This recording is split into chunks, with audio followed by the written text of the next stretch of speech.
take the red pill, you stay in Wonderland, and I show you how deep the rabbit hole goes. Welcome to Life in Red.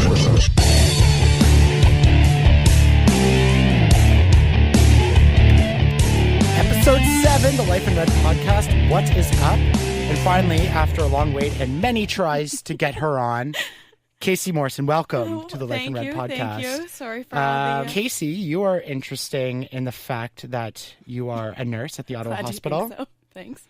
But we've talked about this. I always say to you, nurses don't get the respect they deserve. I tend to agree most of the time, I would say. Most of the time. I will say we get a lot of compliments from people too, and the compliments we do get are super heartwarming. And you get them occasionally. I think public perception is maybe different than what I think I do as nursing, different than what the public thinks I do. But when people really see you and they give you those compliments, it means a lot.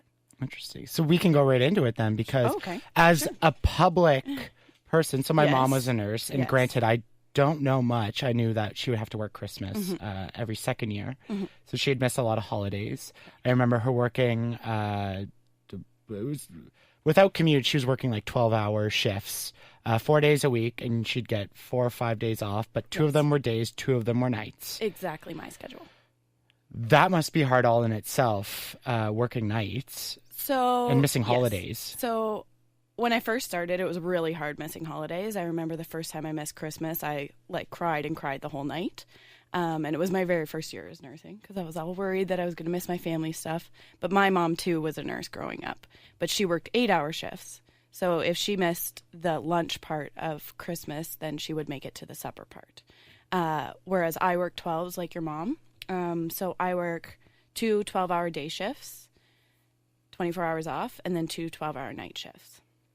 I would say that's pretty much the most common schedule at least at the Civic. I think other hospitals do rounds where they do a whole week of day shifts and then a week of night shifts, which sounds rougher to me, because I say 5 days, but it's actually more like 4.5 because you get off in the morning. I value those.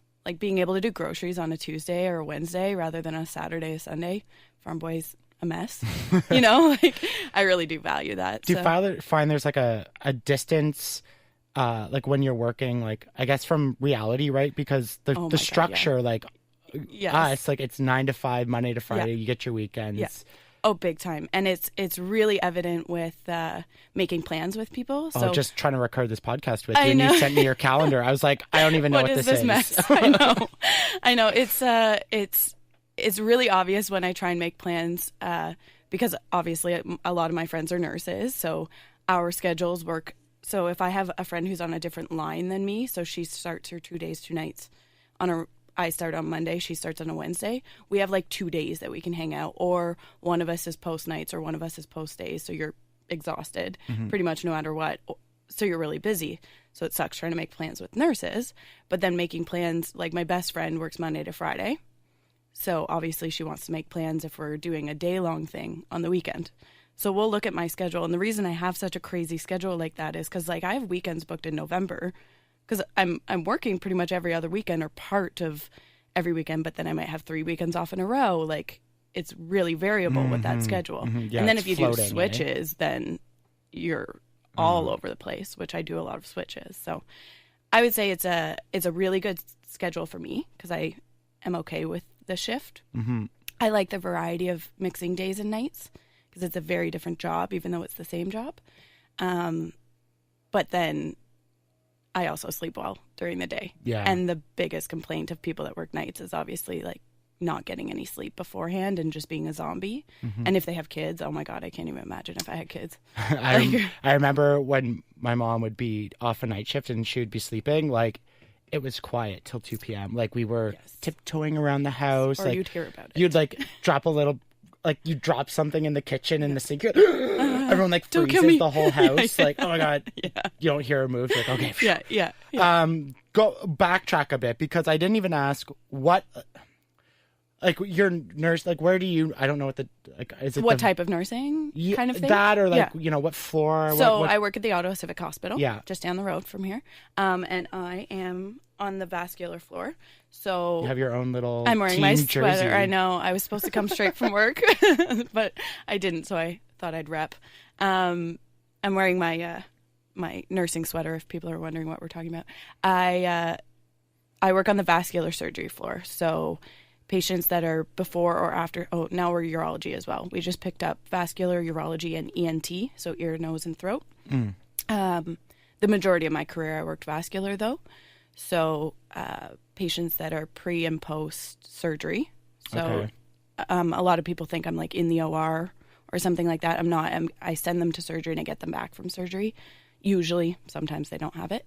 And it's mostly inpatient care, so wound care. Like I have typically 4 patients on days and 6 on nights. So if you've gone to visit somebody in the hospital, you've probably gone to a floor like mine. Yeah. Yeah. Gotcha. So what vascular surgery, so what does that entail? Like what does, what kind of diseases do you face, or injuries, or? A mix of both, usually diseases though. So vascular surgery generally arises, so you get vascular surgery. Most of my patients are, let's say, diabetics who have poor blood flow to their feet. Poor blood flow to your feet doesn't mean you're necessarily diabetic. It's just a risk of that disease. It could also mean that you have heart conditions. If you were there to get your heart fixed, you'd go over to the Heart Institute. But poor blood flow of any kind can lead to poor blood flow in your legs, in your arms. So I also have a lot of dialysis patients. So the main thing I see is surgeries to increase blood flow. So you might take a good vein, flip it upside down, and turn it into an artery in the leg. And I see a lot of eventually amputations. So the vast majority of my patients long-term end up with amputations. But that can take years and years. Like that could take 30 years to progress. Or if they come in and they haven't been treating it well at home, they might have to start off with an amputation. Now, urology is generally like anything bladder, mostly prostate removal. So. Okay, interesting. Would you say that you have like regulars, or like? Oh God, yeah. Really, Frequent flyers is our like. I always make the joke, and it's so tacky, but I say it every time. Is like when I see a patient that's back that, you know, I'm on good terms with, or they might recognize me. I certainly recognize them. I'll always be like, "Oh my God, did you bring your card in? Your stamp card? You got to get your frequent flyer miles." Like, it's pretty common because you, like I said, you start with trying to revascularize the leg or the arm or whatever the issue is, but eventually that new vascularization goes by the wayside depending on how they take care of themselves. And so the biggest thing that is not preempted by like diabetes, a lot of times people can't control. A lot of my patients are type 1 diabetics too. The biggest thing is smokers. So hear that, smokers? Smokers, okay. I know everybody has their vice. I certainly have vices myself. Being a nurse, I'm a big fan of going out, but smoking, and whenever I see a nurse that smokes, it like kills me inside, and some of my friends do, and it's like I can't possibly understand. I don't want to say it's funny, but I remember my mom being a nurse.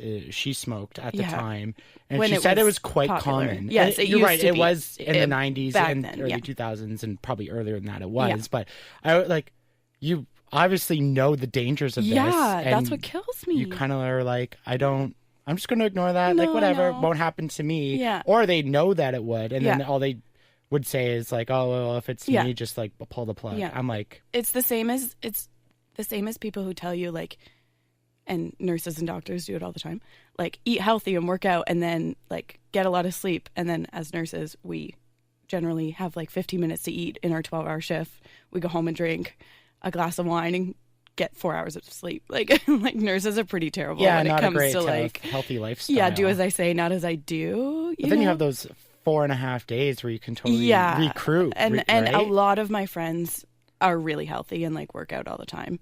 So it is good, and it's obviously means more. But the biggest thing is patients that are on my unit, a lot of the times they're either diabetic or smokers. And smoking is the one that kills me. It's because if you stop, there's a chance you'll recover, but a lot of them don't.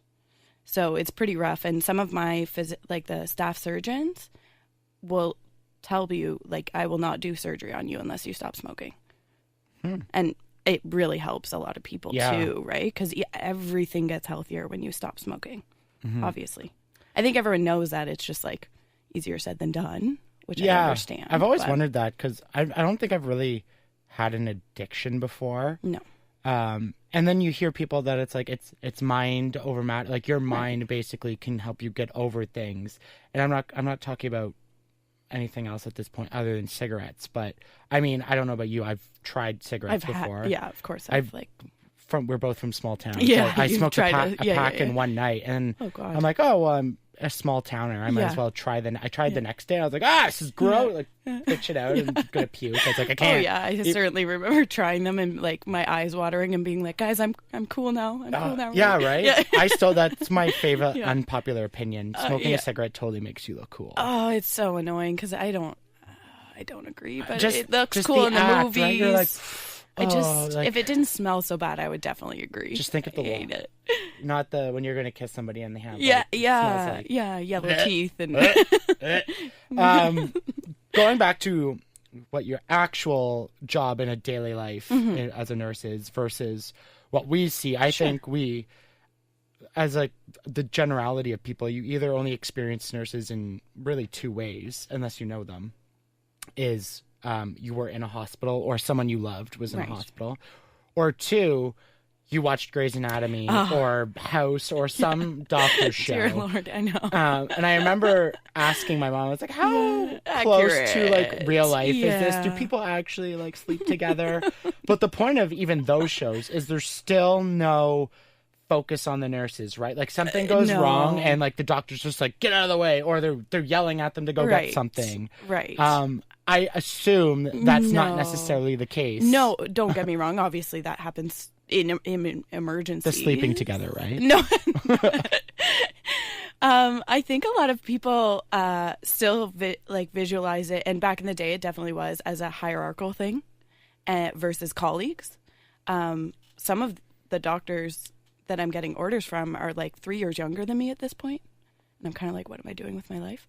But things like Grey's Anatomy and stuff, they do focus on the glamour of doctors' lives, and they're the ones doing the surgery. But I don't think what people understand is the one handing them all the objects is not another doctor, it's a nurse. So in the surgery sense, like, nurses are everywhere. They're the ones that you see roaming around getting stuff.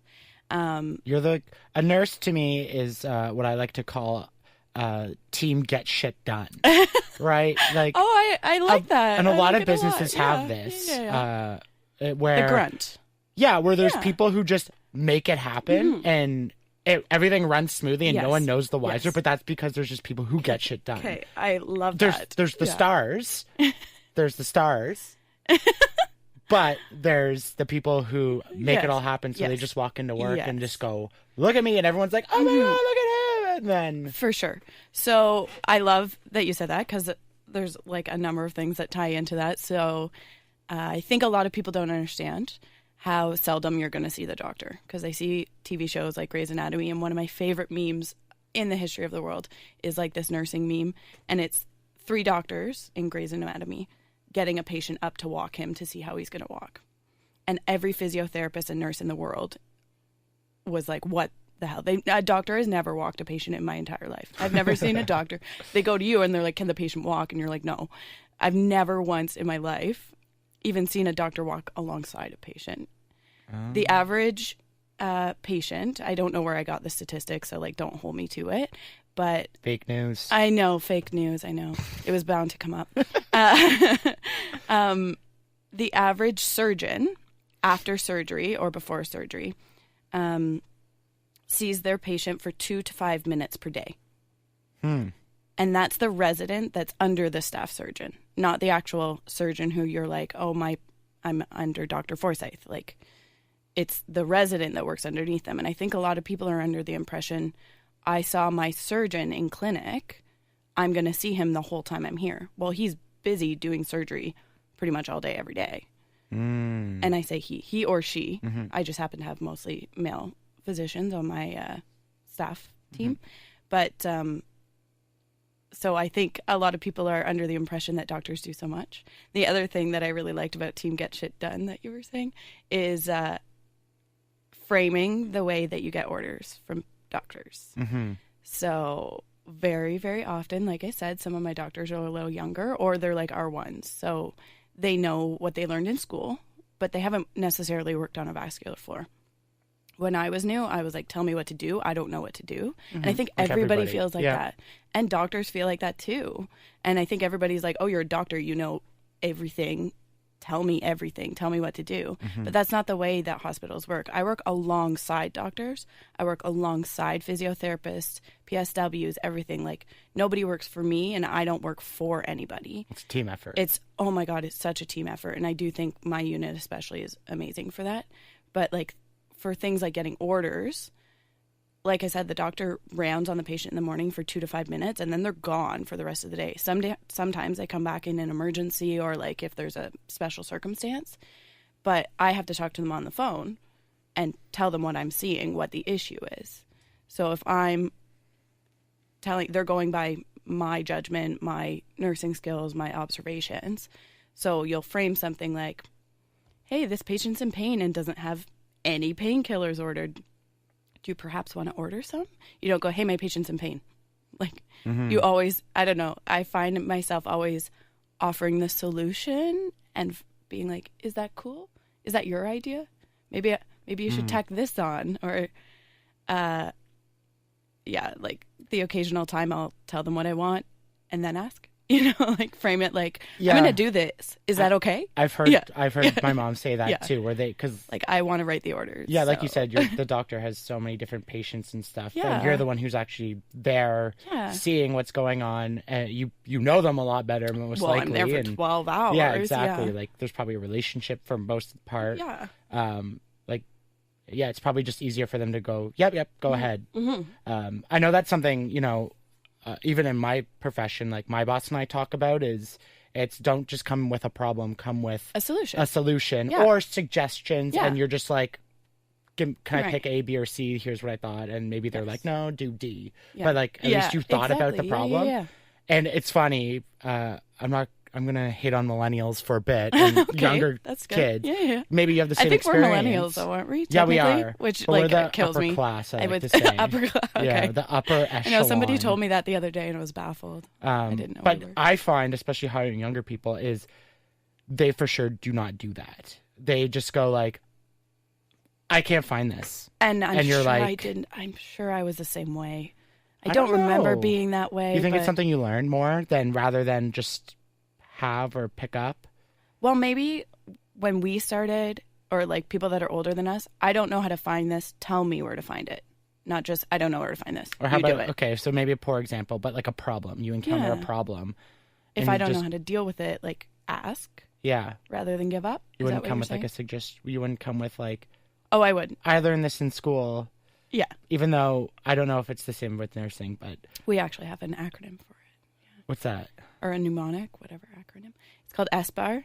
So when you're talking to the doctor on the phone, you don't just like come out of nowhere, hey, like this happened. You say the situation, the background, your assessment, and your recommendation. So SBAR. Okay. And I think for some reason it's localized to like nursing textbooks, but it applies to literally everything in life.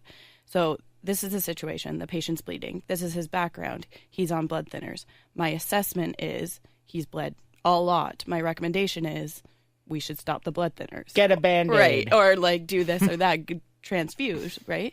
So it's really nice. And we learn that in school, and you find yourself doing it subconsciously all of the time. But good. Maybe that's what in your example, like there's no recommendation there with the younger.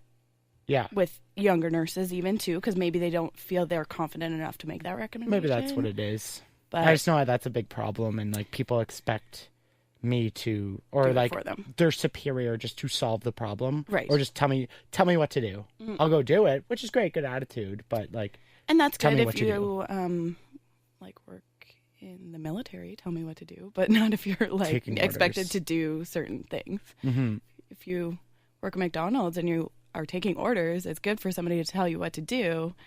If you're in a job where you have responsibility to do it yourself, try and do it yourself first before coming to me. So how much like responsibility, maybe not responsibility is not the right term, but like you have a patient in your care, in the hospital's care. Out of like all the different roles, so like you said, so nurses, PSWs, therapists, chief surgeons, residents, like if it was into a pie of 100, I know it depends on the situation, but how much does each like a person nurse, how much would a nurse be involved with that person's care, prognosis, diagnosis, whatever it is, but like how much are they really involved? So because like you said, massively different from patient to patient. Of course, I figured. So let's say a patient's totally independent and they're there to get the prostate out. They don't need a physiotherapist. But anyone on fast, like removal, that's urology. Oh, yeah. So I was saying like vascular, urology, ENT. Yeah. I totally. Nah, vascular is like what I see the most. Okay. Because urology patients are in and out generally a lot faster, unless they have, let's say, bladder cancer or something. But then somebody who's a vascular patient who has an amputation, like physio might be their main issue, is getting up and moving again until you can get them to a rehab facility. Of course, yeah. So from patient to patient, vastly different. But I do work on a surgery floor, so doctors are quite involved at the beginning. Near the end, like I'm using them for orders. They're rounding to make sure people are fine, but they're not.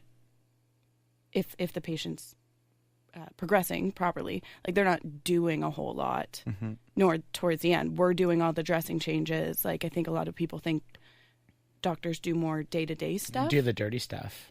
Yeah, no. Like they will if, let's say the wound looks really bad and they need to come clean it out. But I'm the one that tells them when the wound looks really bad, it needs to be cleaned out. Like I think nurses are kind of the patient's. Well, I don't think this is in all the textbooks and everything. You're their line of defense. So you're going to advocate for them to doctors. You're going to be the one that consults physio. You're going to be the one that consults a dietitian if they need it, social work, whatever they need to get out. You're going to be the one that calls their family if they need their family to come in, which is probably one of the biggest therapies in the world is having visitors. I think it's very underrated. And people don't really realize how much people need their loved ones when they're in the hospital. Because I can be as loving, as caring as I want, but yeah, I have 6 other patients, and it might seem like I'm ignoring you, and I might have to be ignoring you. So if you have somebody that can be there for 10 minutes like a day, I think it makes a big difference. So if you can go out and see someone you know in the hospital, do it. Highly recommend.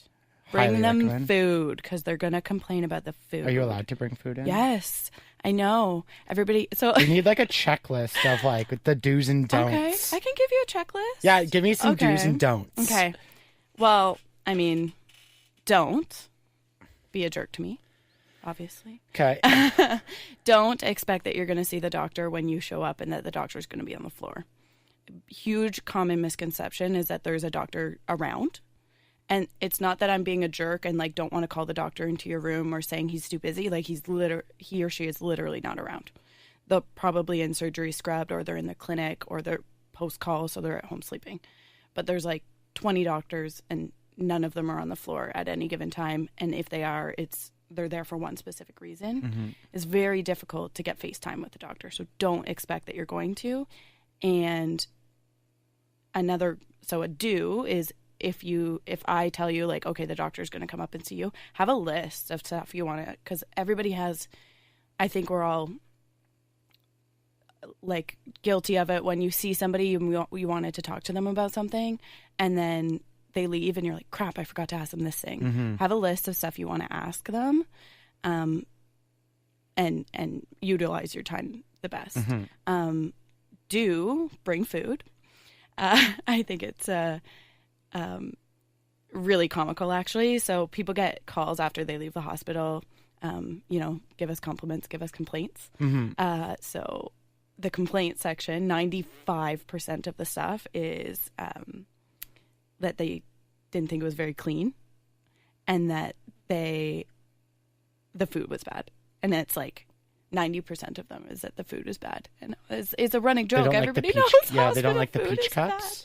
Well, and it's funny because our CEO, Jack Kitts, like ate the food for a week as kind of this, like, I don't know. Experiment. Yeah. And they came back and had like better food after that week. Like they invested in some better food. Now I'm getting this secondhand and some people that were there before and after the move, but it's still not homemade food. Every single unit has, well, I mean, maybe not the ICU, but they're probably not eating food in the ICU. So every single unit has a patient and family fridge that has like drinks, snacks, tea, coffee, an ice machine, whatever. There's a whole kitchen. You put your name on your food, you put it in the fridge. And then if you don't like your meal, because I think a lot of people decide they don't like it before they eat it as well, go get that food, or I can heat it up for you, like whatever it is. So I would say it's such a small thing, but like visiting is not a small thing. That's a big thing. Mm-hmm. Visiting and bringing food is like such a big do for people in the hospital. It's the smallest comfort and it could mean the most. Like if that's what puts you in a bad mood and that's why you don't want to get up and go for a walk today because you're hungry because you didn't like the food, that could literally change your day, what you do, how you progress, right? And obviously we all know food is nutrition, is how you heal. So bringing stuff from home, like bringing family, bringing love, and then donating money. And I know that sounds like pandering, but I think also everybody knows like budget cuts and all the things. Healthcare is cut massively. So it might not be that a whole lot of nurses lost their jobs this year, but a bunch of physiotherapists and social workers were cut. So our physiotherapists and social workers are working 3 times, 4 times, 5 times more. Like they have a huge patient load.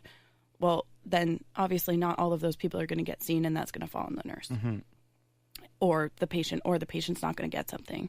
Like donating money, donating your time is so valuable. So that's another thing about visiting is like if the patient needs somebody to walk with them and I don't have time, you can walk with them. Yeah. And like you can help them get to the bathroom so they don't not make it there. Like just, I think visiting is probably number one to do. I got 2 things here. So first, because as I listened to you describe some of these like scenarios or stories or recommendations, whatever, I get the feeling that sometimes people can be a little bit childish when they go into the hospital. You can be a full-fledged adult and then all of a sudden the nail on the head. Yeah. all humanity and act like a child. Like is that oh common? My God, yes. And why do you think that is? There's so many good examples. Like I think they're scared. And I mean, if you've ever been to the hospital, I don't know if you have. I've been there for like, I went to the emerge for like 12 hours one time. Like I was so scared. I was kind of wishing my family was there, but on the other side, I didn't. And there's people coming at you. One of the things that were I wouldn't go so far as to say mandated to do at the Ottawa Hospital, but it's a big initiative is, I don't know what they call it, but it's introducing yourself. Oh, hello, my name is the name of the initiative. So like, let's say you're sitting there, you're scared, you don't know what's going on. Is anyone going to fix me? And this person walks in and starts poking and prodding you and being like, hey, we're going here, we're doing that. That's terrifying. So yeah, you'd revert back to kind of being scared. And when you're scared, you may not act like yourself. So we have a thing called hello. I walk in, I say, hello, my name is Casey. I'm this is what I'm doing. And I think that should go for anything in life. You don't just walk up to people and start doing something. So why should you walk up to a patient and just start doing something? So I think maybe that's one of it. One side of it is scared. You're in an unknown place. Obviously, most of the people in hospital are elderly. So maybe they're waking up and they genuinely, when you wake up and you don't know where you are, imagine like you have a touch of dementia on that too. Yeah. You're waking up in a hospital, maybe you're sick, maybe you can't walk, you're freaking out. Like that's pretty scary. There's some sad stories about, obviously we get mistreated a lot, and I don't want to undersell that. We really do, like a lot. I've heard but we also get treated really, like some of my patients are just say the kindest things and make you want to cry from like the compliments, and I'm not saying that a lot of family members don't help. Yesterday I had 3 of like the most helpful patient family members in the world, but Yeah, we do get mistreated a lot, but also sometimes it's just straight up delirium. So delirium is when you have like an induced confusion. So you have an infection in your leg or whatever may be the case. So I actually had this patient. We had to, like, she was really violent. She was shouting profanities. Yeah. This is a funny story. Don't worry. Oh, okay. She's like being really, really aggressive and offensive and awful and like swinging at us when we try and do anything. And she's an older lady. And we just assume, okay, she's a jerk. Like, all right, we're all kind of thinking to ourselves, like, great, only go in there if you absolutely have to, which that sounds awful. But when you're being mistreated, do you want to go walk back up to your abuser? So another do for your list is like being nice helps to the doctors. If you're being nasty, like nobody's going to want to come in and see you. We have to, so we will, but nobody's going to go out of their way to do the extra little stuff. And that sounds horrible, but it's life, right? That's the human condition. And I think very select people are going to be super, super nice to like the person that's treating them horribly. Anyways, this lady, all of a sudden, like, her family comes in from Toronto, and there's, like, 10 of them, and they're all fawning over her, and we're like, geez, how is this nightmare of a woman having so many family members visiting? And they're all, like, fawning over her, like, cooing and awing and whatever. So they know she's confused, so they're kind of, whatever, like, ignoring it because they know that's not her baseline. Like, we didn't know that wasn't her baseline. So they're decorating her room, and they put up all these beautiful pictures of her wedding.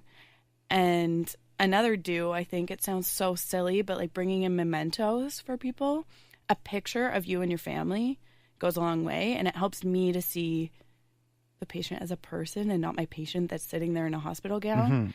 That also sounds horrible, I realize, but... Well, for you, it's a job, right? Like you're just so trying to go through the motions and think of it and sometimes you lose sight that like this is a person with a story, right? And what brought you in here? Yeah. So I try and do that, and it's really hard. Like if you're having a crazy busy day, to chat with your patient. Of course, chatting with your patient is the best way I find to get them on your side, to get them to comply to stuff, and to like care more and like to do your job better. So chatting, even when you're in the midst of like doing their blood pressure, like, hey, where are you from? I ask people where they're from all the time. And anyway, so this woman, so they decorated her whole room. It was really nice seeing her. You're like, oh my God, look at how beautiful she was when she got married, or look at her beautiful kids. She came back from surgery and she was the sweetest woman in the history of the world, but she remembered everything from when she was delirious. So every time she saw people, she'd be like, oh my God, I'm pretty sure I tried to bite you. Like all this stuff, like just hilarious. It's crazy. And it was night and day, but it wasn't her. And I think a lot of times we see people in the hospital, we don't see them as they are as themselves. And I can totally understand that. So it's hard at the time. Like I don't want to go in their room and be treated poorly, but then on the day they're leaving, they're super nice or something, you know? Interesting. Yeah. Second thing I wanted to touch on, cuts. So you hear a lot about the cuts that happen in, or maybe actually, I don't think we hear enough about the cuts that happen in our healthcare system. But I think the big thing that's always in the news, especially what's going on in the United States, is the differences between our healthcare systems, where, you know, of course, a broken arm can net you $60,000 in the drain in the States, when here it's free. But of course, what I don't think a lot of Americans understand, I think Jim, I didn't hear the rant. But Did Jim, you see it? I saw he ranted about something. It was so good. Yeah. But obviously our health system is flawed in its own way as well. Yeah. Like, I mean, you know more than I do, but like from what I hear is like long wait times. I know, but I think people don't understand. There's wait times in the States too. Unless you want to pay a lot of money. Yeah, like who has that money? Yeah, I know. Well, I would honestly, I'm not advocating for that. I'm totally like, I will, if I have to wait for 6 months, but it's free and not $100,000. Totally cool. I'll wait the 6 months. But what, like, where do you? I know you touched on the social workers and the like. That puts more of a burden on the nurses. Yeah, like, do you see that? Like, you've been a nurse now for what, 5 or 6? 4 years? 4.5. So I'm sure there's never any, like, added, like, hey, we're giving you more money, Right. it's usually taking away. So where do you see that mostly? And do you think patients perhaps sacrifice care because of those cuts? Yes. Unfortunately, yes. Anytime there's cuts in healthcare, everyone thinks they're saving money here. Like, who do you think's paying for that? It's always the patient. Always, always. Maybe I'm not making $1 million a year, and I think I should be. Like, it's the patient that makes. So I would say where I see the cuts. So I work at an acute care hospital. So they cut my hospital last. My mom works at a small hospital in Smith Falls. So I would say she sees cuts more. Maybe like doctors aren't going there because they're not getting paid more. They're not getting the new tech that like the cities are getting. And the biggest thing in all around is they try not to hire full-time nurses. So you're getting a lot of part-time because they don't want to pay benefits. And that results in maybe like understaffed units and not replacing that nurse that called in sick. Because if you're part-time, I think there's a little bit maybe less loyalty and less obligation. But the biggest thing is I guess technology, like probably things could be advanced quicker. And in an ideal world, my ratios are different than other hospitals and other units because I'm on an acute care floor. But let's say, for example, in my case, I have 4 patients on days and 6 on nights. In an ideal world, I would have 3 on days and 4 or 5 on nights, depending on their acuity. And it sounds like not a big difference, but it's a huge difference when someone goes south and someone's crashing. And I have 3 other patients that I'm in the back of my mind. Yeah. Like, I have to get this and that for that patient, and I don't have time. And now I'm not getting my lunch. And, like, now I'm not doing this, and now I'm working whatever. So if you had an extra nurse, which, like, no healthcare cuts are going to allow for that, the patients will be getting wildly better care. And we see when patients come from the recovery room and when they come from ICU, they're like, I was ringing my bell for 5-10 minutes. Like, what took you so long to get here? And you're like, well, they have 1 patient there or 2 patients there. Yeah. I have 6 tonight. Or if my colleague's on break, I'm covering their patients. I have 12. I have 12 patients right now. Like, yeah, you're going to have to wait 10 minutes for your bell. Yeah. So there's a lot of sacrifice on behalf of the workers too. Yes, but this is a thing I always talk about with just businesses and government and money. Is I know the argument is like, well, if you don't like that job, you can leave. I understand that argument. Fine. That's that's the rub. But like, in the pursuit of money and greed, we lose fact on the actual humanity factor of jobs, and especially a job like a nurse or a first responder or someone in the military, people who are literally in ways putting their lives on the line, who have to sacrifice lunches, like their own personal well-being. Go and pee. Yeah. Right? I have the biggest bladder ever. Your own health, safety, and personal well-being. And mental health. Yeah, in support of others. Yes. To help others, which is a very noble thing for everyone to do. But there's certain people I know in a less intense industry where I'm like, how are you going to, if you're not taking care of yourself, how can you help other people? Right. I think and I really fear that is going to become more of a problem than it is now. Oh, for sure. So the burnout rate for nurses, I don't know the exact number, but it's higher and higher every year. It's dramatic. Like, nurses used to work there's some nurses in the States that work in private that are in their 70s. Yeah, they've nursing. Done it their whole lives. My God. Yeah. But you see it more and more where nurses are leaving to go to desk jobs. And so nursing is so wide a range. I could go from my unit to another unit and be doing a totally different job. You can have desk nursing, mental health nursing, criminal justice nursing, every type in the hospital, community nursing. Like, there's so many different options, and you see people burning out of their unit much faster now. On my unit alone, I've been working there for 4.5 years, which in the scheme of things is nothing.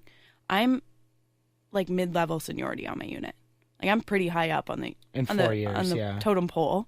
In 4 years, that's wild. Yeah. And like on my mom's unit, for example, she's been working there for 32 years or something like that, and like so have half of our colleagues. Yeah. It's like the burnout rate in newer, I think people don't really maybe know what they're getting into. I think that's a big thing. Like, people are like, oh, a nurse, I love helping people. And then you get there and you're like, holy shit. What have I done? Yeah. Like, it takes a special person to be able to do this for their life, really. I think it, like, touched on what you said, like, take care of yourself, too. If you're not taking care of yourself, you can't take care of your patients. If you had a crappy night's sleep and now you're coming in, like, your patient's mean to you, maybe you'll snap back at them. That's not professional. That's not appropriate. Or there's no way that you're multitasking all your stuff as well, because our job is just full on multitasking all the time. Perhaps your thinking or your problem solving might be impaired because you're like, oh, I'm just tired, and you're like, oh, was it 42 pills or 50? Yeah. Like, that's a big issue for sure. And like, I've people always have wondered med mistakes. I've always wondered that about, especially surgeons and stuff. Like, you hear like the stories where they, like, you know, they're up for 24 hours. Yes. I'm like, I don't want someone operating on me. That sounds crazy. Yeah, like life. But it happens all the time. Like, so the way a surgeon's schedule works is like they work. It's, oh my God, it's so wild. So it's different when you're a staff. So I don't know the exact mechanics of it, but you're a med student, and then you do a residency, and then you do a fellowship, and then you do a staff. So once you're staff, you're like set. You're the one that's making all the big bucks. But until then, you make less than I do as a nurse. So I think people also glamorize like residency. Like, they don't make that much money. And they're also doing exams and tests and stuff all the time. But they will work all day. So they come in at like 6 a.m., sometimes sooner if there's some stuff going on. So 6 to 7 a.m. They work until like 6 p.m. doing surgeries, coming to the unit, doing clinic, whatever it may be. If they're not on call, they go home, they do it all again. But that's a 12-hour day, like 5 days a week minimum. Yeah. Then if you're on call, you stay there until the next morning, and then you sometimes they go home, but a lot of the times they don't go home. So you might be on call like Monday, Wednesday, Saturday, let's say. It's different. Like, it's the same as scheduling any other job. So like they'll be there 24 straight hours and then more if they stay later. And then overnight, if they get called, like, they have to come in. They're the only one. So during the day, they might have 10 patients, let's say, on their caseload. But when you go home, you have all the doctor's patients. So they have like 36, let's say, or more. So it's like, it's wild. I don't know how they do that. I think people are always worried about nurses that work nights. Yeah. As they should. Like, any night shift worker on average lives 7 years less than day shift workers. I think some like Health Canada thing came out last year, and we all freaked out. And because we're all like, yeah, that's great. That's what I do for a living. But at least we have those days off. Like, they don't have these days off. So I don't know how they do it, because I can be a zombie. I can still get through my job. Getting through a surgery when you're a zombie, and maybe you're in surgery for 8 hours, you're not leaving to eat. Yeah. Like, I don't know how people don't eat. Like, that is not good. It's not good for you. We're the masters in nursing. We're masters of like bringing quick meals. Like, you can't always sit down to eat. So you're like, I need something that will pack up well, like typical like snack foods, which is also pretty unhealthy, but it doesn't have to be. Obviously, there's ways to make it healthy, but I don't know. Yeah, I don't know how they do that. It's wild. Yeah, it's the system asks an awful lot of, you know, people of your profession, and like I said, first responders. Like, any healthcare, yeah. Yeah, like you're really asking people to give their lives, well-being, personal happiness in order to do the greater good, which is very admirable, and I love it. I like that. Kudos to everybody. But also, like you said before, it is what we signed up for. Yeah. Is there like concern of like, you know, you mentioned it slightly, but like the mental health, like, is there a concern about doctor or nurse like suicide rates or anything? Because that's not a stat you really hear. I don't know the stat, but so like I was talking about burnout before. Yeah. Obviously, I would say that has something to do with mental health. I know a ton of nurses who have taken stress leave at one point or another. Right. I don't know anyone personally who has, but there's a lot of physical like leaves as well. Like, people get their back hurt. Okay. So if you break your arm, like, you can still come to work. I can't work. And so they have programs that will get you back. So you can work, because you can't be out of work if you're full-time, you're entitled to your job. So let's say you break your arm, you come back, but somebody has to do the physical labor for you. So they will buddy you with a PSW, and then they'll buddy you with a fellow nurse at first, and then a PSW or whatever. As far as mental health, like I couldn't tell you statistics about depression rates or anything like that, but I would imagine it's quite chatter, high. Like I don't know if anyone talks about it, or if you hear stories, or if you yeah, for sure, because nurses are pretty notorious for like getting together and not being able to talk about anything else but nursing and like what happened that day. And I have quite a few friends that I try and like mix together my friend groups, and it's really bad. Like I try so hard not to talk about what happened at work the day, or who did this or that, or remember this funny story or that depressing story or whatever it may be, because the best way to decompress for us is to talk about it. And I think that's the same with anything. So we just, like, when we go into the break room, it's just a therapy session, but a lot of it's jokes. And that's how I'm sure you've noticed anyone you know as a nurse has like the most disturbing sense of humor and dark. Like really dark, and you're like laughing about this horrible thing that happened, or like you say stuff and you're like, oh my God, that was so uncompassionate, like did that just come out of my mouth? Like it's like a coping mechanism. It's such a coping mechanism, and it's not conscious decision to do that, but it just, like, the most youthful nurses are there on my unit for a year, and then you see them and you hear them talking in this really sarcastic, dry, dark humor, and you're like, oh, you're a nurse now. Like you're turned. Okay. That's yeah, it's word. So like, do you define yourself as a person a lot of your career? Like I do. Yeah. I don't know if I always bring it outside of work, but it is a calling, not a job, or whatever that distinction is, you know, like it's very much something that you don't take on lightly. And I hear people ask me, like, what do you think about nursing? Do you think I should go into nursing? And I'm like, I think you really need to think about it and maybe do a placement. Like I did a co-op in high school in a hospital, and that really helped me decide that I wanted to do this.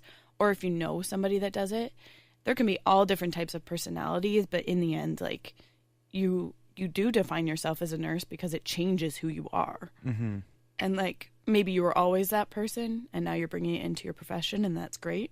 But you know how like there's always that friend in the group that's like the mom, and like make sure everyone gets home okay, or has somewhere to sleep, or has somewhere to stay. Like it's always the nurse too. Yeah, you always like, make me text like I'm always you. A mom. Yeah. Did you get home okay? Yeah. Yeah. Fine, Mom. Like, yeah, I know, and that's always like it's a running joke, right? That people do that, and so natural. Yeah, very much. I do that. Yeah. Subconsciously, thing. For sure. Interesting. Yeah. You have a piece of paper here. Yeah. And I noticed one of the things on there says pay gap. Okay.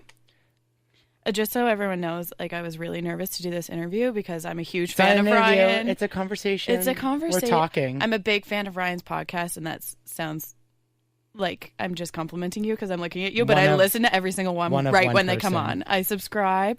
I listen right away. I pause whatever other podcast I'm listening to. I've really enjoyed all of them so far, and I've really enjoyed it. So when he asked me to do this, or I asked him, whatever, I got really nervous, so I wrote down some things, and pay gap is one of them. I think people think I get paid more than I do. So that's what you meant by the pay gap. You're not talking about the general... Well, I think it has something to do with being a female-dominated profession. So a few years ago, like case in point, a few years ago, a bunch of unions were trying to get a raise for different professions. This is like not the exact numbers, but policemen and firefighters got an 8% raise. We all asked for like 10, let's say. Mm-hmm. Policemen and firefighters got an 8% raise. At that exact same time, nurses got a 4% raise. Okay. How is that not like black and white facts? What are the male-dominated professions are now getting double the raise that we're getting? I'm sure there's a million factors that went into that decision, but that seems to be the trend. It's not a one-time thing that's happened. So pay gap, I think, it's not like my male colleagues make more than me, but male-dominated professions definitely do. And then also, I find male nurses, which they hate being called that because they're just nurses, but for the sake of this little sentence, male nurses tend to go on to bigger things. So if you see like professors, nurses that become CEOs of hospitals, nurses that become nurse managers, like a lot of them are male. And you see more males in, I don't know, like the nursing jobs that pay more, basically. And that could be just a gender thing. Like maybe those jobs are more ambitious, more whatever it may be. I don't know gender roles. I don't want to get into all that because everybody's totally different. But I think in terms of pay gap, like it's more that because it's a female-dominated profession, which is slowly changing. Like right now I had a student group in yesterday, and 3 out of 7 of them were men, which was really encouraging to see. And I love it. Like patients really enjoy male nurses. I like working with not only women. I used to work with all guys, and then I went to working with mostly all girls. It's very different, as you can imagine. Yeah, I don't know. Like gender in nursing is pretty hard because it's always been that way. So it's changing now. That's one of the classic cases where it's always been. It's always been nurses. And I think that's also way back when we were talking about the hierarchical thing where like doctors were men and nurses were women. And that's why everyone always assumed doctors tell nurses what to do. Yeah. Because men tell women what to do. But now, so there's like this really weird shift happening. Last year or the year before, people that were applying to med school used to be obviously mostly men. Now, last year, it was 64% of people that got into med school were women, which is pretty dramatic flip. So that's pretty cool, pretty interesting dynamic. I've definitely seen it in practice where like a lot of the younger nurses or younger doctors are female. And then in nursing, it's much less significant than that. But I think I had 7 guys in my nursing class, and now it's more like 25% rather than 10%. So it's really starting to ramp up in the last which is bit. Is nice to see, like a mix. It's really nice to see a mix. And there was some poll or something that came out. You know how they do those every year, like satisfaction surveys of different jobs, or trustworthy jobs. So they rank like who's the most. So like firefighters are number 1 most trustworthy job. I think 85 years running, let's say. And so there was a really interesting thing where like doctors were not that high up on the list. Doctors were pretty high up on the list, and now they're not as high. And nurses were not as high up on the list, and now they're higher. And there's all these conspiracy theories being like, is it because there's no more female doctors? That's why they're lower on the trustworthy list. And there's male nurses, and that's why they're higher. So like gender in healthcare is like this whole thing. I don't see it day to day. I don't see it make a big difference. Like very rarely does a patient comment on the fact that my colleague's a male nurse. But very commonly do they assume he's a doctor. Like just assume. Yeah, if he didn't walk in being like, I'm your nurse. Yeah. Like one time at like 2 p.m., a buddy, my someone I work with 100% of the time, so I has the same line as me. At like 2 p.m., he was like, is my nurse ever going to come in here? The patient, is my nurse ever going to come in here? Like, why are you doing all of this? He's like, what are you talking about? I am your nurse. He thought it was a doctor the whole time, the patient. Like, thought the doctor was just, like, doing his dressings, helping him to the bathroom, like, giving us pills. This is the greatest doctor ever. Yeah, like, he's really keen. And I also see it with female doctors will go in, talk to the patient in the morning, and leave. And the patient will say something about, like, is the doctor ever coming by? Are they ever going to come see me? And I'll be, what? Yeah. Like, I watched them leave your room. Oh, it was a lady doctor. Oh. Now, are these people typically older, yes. like oh boomers? My God. Yes. Yeah. So, yeah, sorry, this is exclusively with, like, the older population. Yeah. And like we said, like that, that's just something that's since World War II, right? Like it was common. women were all like that. Oh, I want to say almost exclusively at one point. It was just all women nurses, and like I would never say would be a exclusively. guy. Yeah. Like I don't have stats on that. No. Back when Florence Nightingale days, it was exclusively female nurses. I mean, I think it's great. We're seeing that now in a lot of areas. I know there's certain professions that definitely have seen more growth than others. I mean, like high tech, sports, and business. Women are still pretty more in the forefront. Yeah. Lower in terms of men, and like I don't know. I feel like no matter who you are, you can do any job certainly just as well. You might not have been groomed as much to like through society to do it, though. I think is the general consensus. It's so interesting though. So I always go back to my two little sisters. So we have always been a male-dominated household with all boys until my sister Caitlin. Right.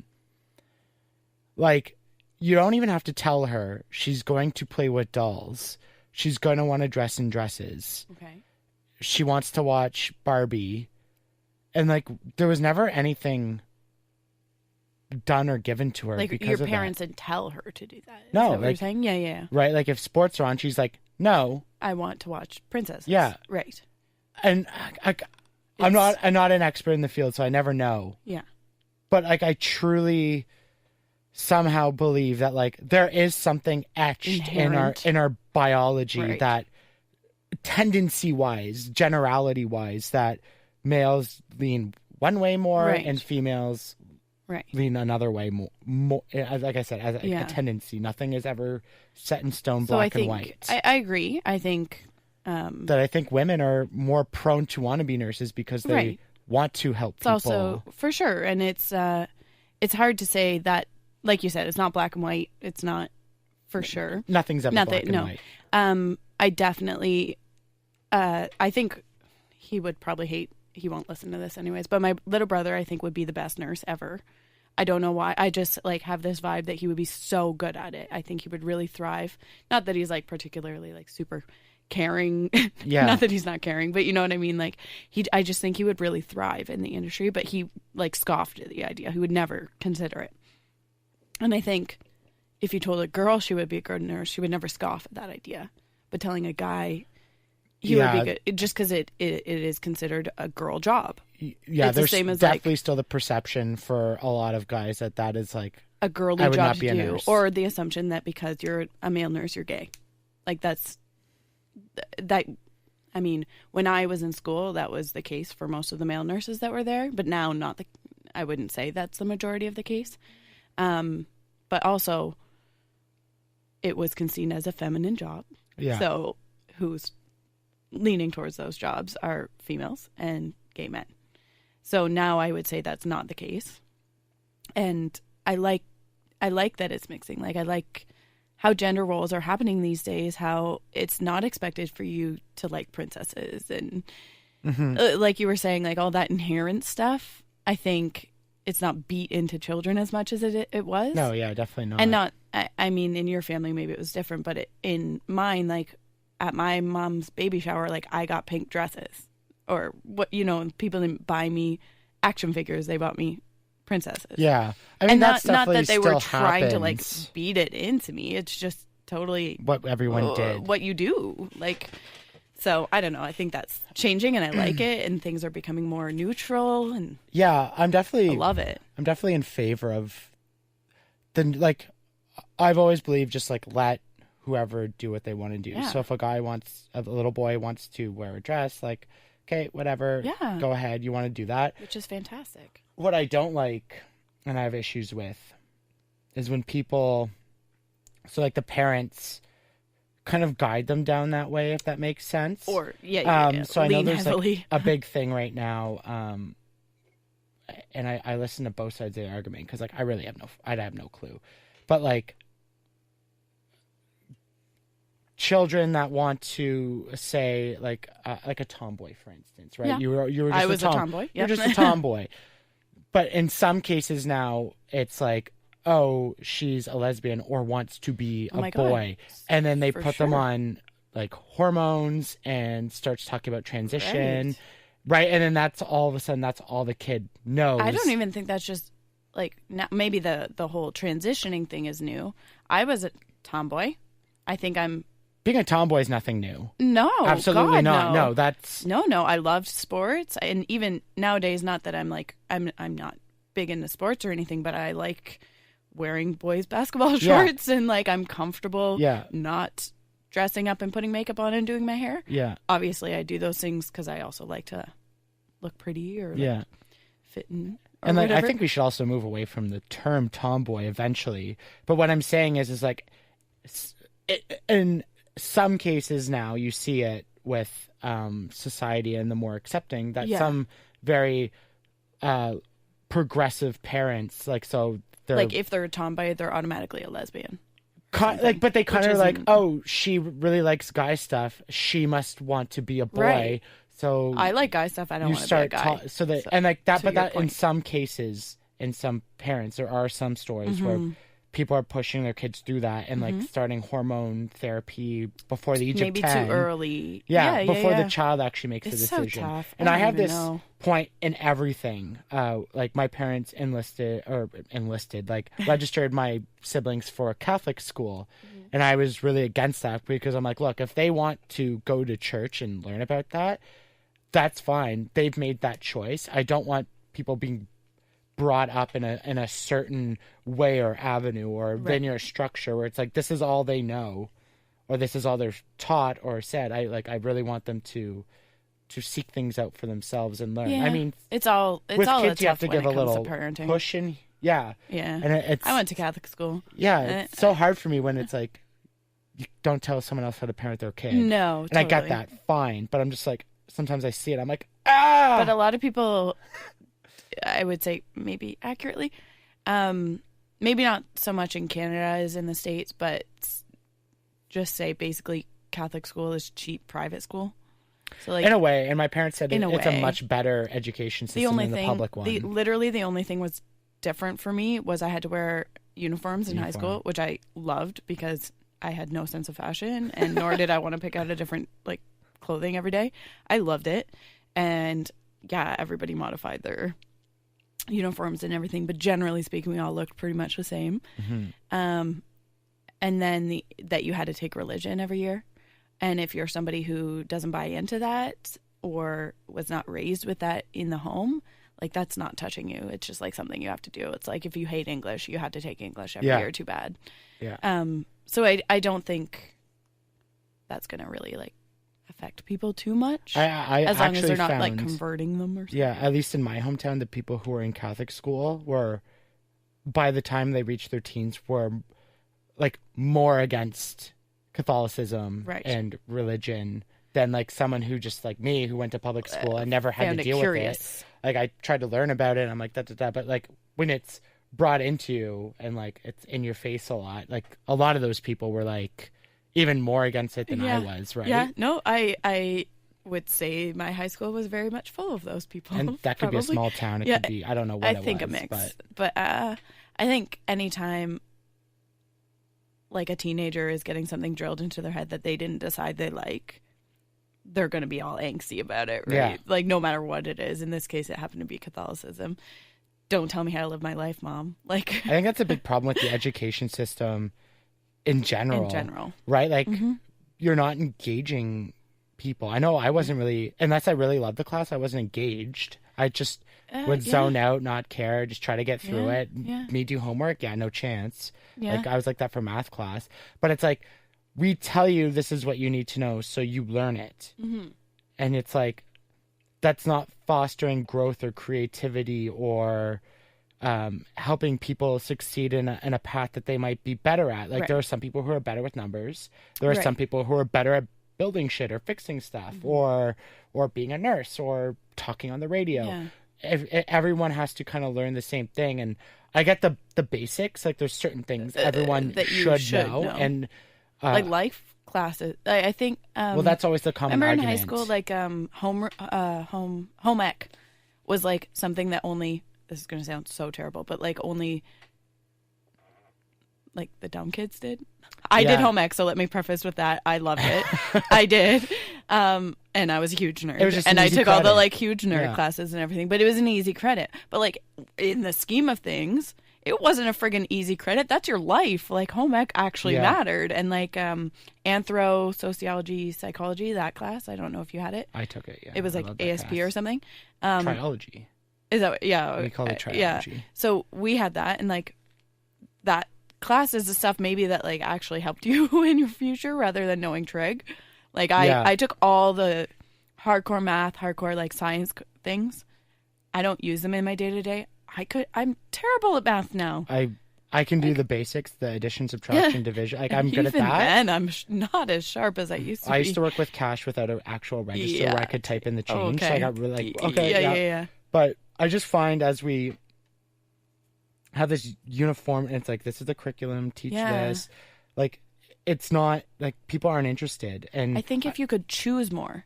Like, if there here's was all more the ones choice, you could take. Because you think about it, when you go to college or university, for the most part, people, if it's something they really want to do with their life, they're more engaged. I know in class, sure. like in radio class, like I was like super like, let's do it. Because that's what you wanted. Yeah. Whereas like people who just take like a sociology degree are like always drinking or something, like whatever. But it's just, we lose being a child and the creativity and the freedom of exploration and adventure and finding ourselves and our mind. Yeah. And then just, as you can tell, it's very it's very like anti-structure of society view. Screwed man. Yeah. I'm just like, I'm of the opinion our civilization will collapse. Oh, because we're reaching a point of no return in so many different areas. It's inevitable. We can't afford our bills, like government taxes, corruption, overpopulation, destruction of the environment. Though, because before any of that happens, we're all going to die from climate change anyway. So, do you not believe in climate change, Casey? I said we're all going to die from climate change. I thought you were being. That sounded very. I was being facetious. No. I have that voice. Well, that's what I mean. Like, no. I have to clarify to people all the time that like that sounded super my most sarcastic. common quote is probably, that sounded sarcastic, but I meant it. Like I meant it. No. I actually think we're all going to die of climate change like before our society breaks down and we all become cavemen again. It could be that. And coming from a small town, man, like they have it made. If society breaks down, they can live. They're fine. They know how to hunt. Like they've got basements. They've got like food everywhere. Like, I'm not catching anything. Like I'm like, I don't want to get my knees dirty. Yeah. There's something crazy. Like there's a volcano, Yellowstone. I want to say Jellystone, but that's Yogi the Bear. Yogi. Right? No. Yellowstone. I think I know what you're talking about. Mount St. Helen, maybe those are two different places. I could be wrong. Anyways, there's a volcano. I'm pretty sure it's really Yellowstone, the thing that spits up. That is a super volcano that's supposed to erupt every 10,000 years or something crazy. Now's the time. It's due, and basically what would happen it would come up and shoot ash in the cloud. It would devour all the United States and Canada from the explosion, and then the environment would die out from the ash cloud. Right. And you saw it with the forest fires, how it was in BC, but then Calgary and Edmonton, it was like blacked out. Yeah. Like times that by 10. All the vegetation dies, the animal dies. And us as a society just thinks that food comes... Like there are people who actually truly believe that like food... It's not from an animal, like it just appears on the shelf. Magic. Yeah, like they have no conception that this came from an animal. Someone I think everybody should like take a trip out to the country or be raised in the country. Like hallelujah, being raised in the country. And I was, and like I'm not a country boy by any stretch. I know you're more of a country girl. I would say I was raised I would say I'm country girl at heart. Yeah. Who like has very much adapted to city life, but I'm a country girl. Yeah. But you've at least probably seen hunting or killing of animals and like harvesting the meat. We buy our meat too, but fishing. Like all the meat I have in my freezer right now is from my cousin's farm. But like she raised it in her lawn. Yeah, I mean, a farm, but it's like right next to her front door. She watched this animal. She probably named it, and that might sound horrifying to people, but it's not. It means it was like raised really, really by all the organic standards. But I think what people don't understand is getting that organic stamp is expensive. So some like grass-fed whole whatever nonsense farms like won't pay for it to be certified organic. Yeah. And she is, and I don't know that she labels it that way, but all the stuff in my freezer right now is from my cousins. It's like love country. Yeah. And that's a whole other issue of veganism and being against meat. And I think the problem is just like we've lost our touch and relationship with everything, with our food, with humanity. You can relate this to the nursing, right? Like everything is just so manufactured and structured, and like it just with social media and losing like face-to-face like we're just becoming this generation of basically robots, for lack of a better term, where we're just there's no more compassion in our lives. Just the humanity is just becoming like just ceased to existing. Which is probably why they keep cutting healthcare. Well, yeah, but we don't need that. Like, whatever. Yeah, no one thinks you need healthcare. You don't want to spend money on healthcare until you're the one who needs healthcare. Yeah.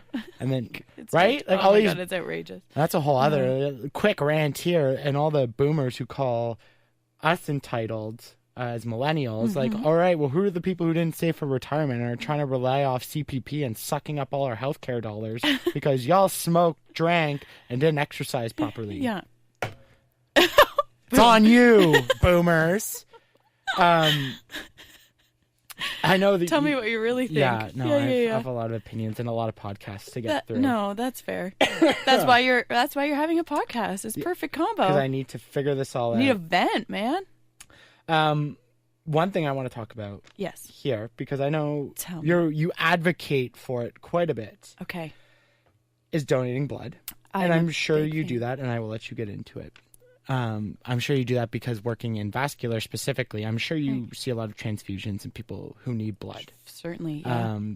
I think it's very important. And funny enough, as we record this podcast, the Humboldt game is on right now. And currently, right this second, eh? Yeah. If anything good came from that tragedy, it was shedding to light for people donations and for blood donation and for organ donation. Yes. And I know tragedy unfortunately always does that. Right. I know I saw things on 9/11 yesterday where people were lined up in Seattle. It was the Oregon or Seattle to donate blood so it can get sent to New York.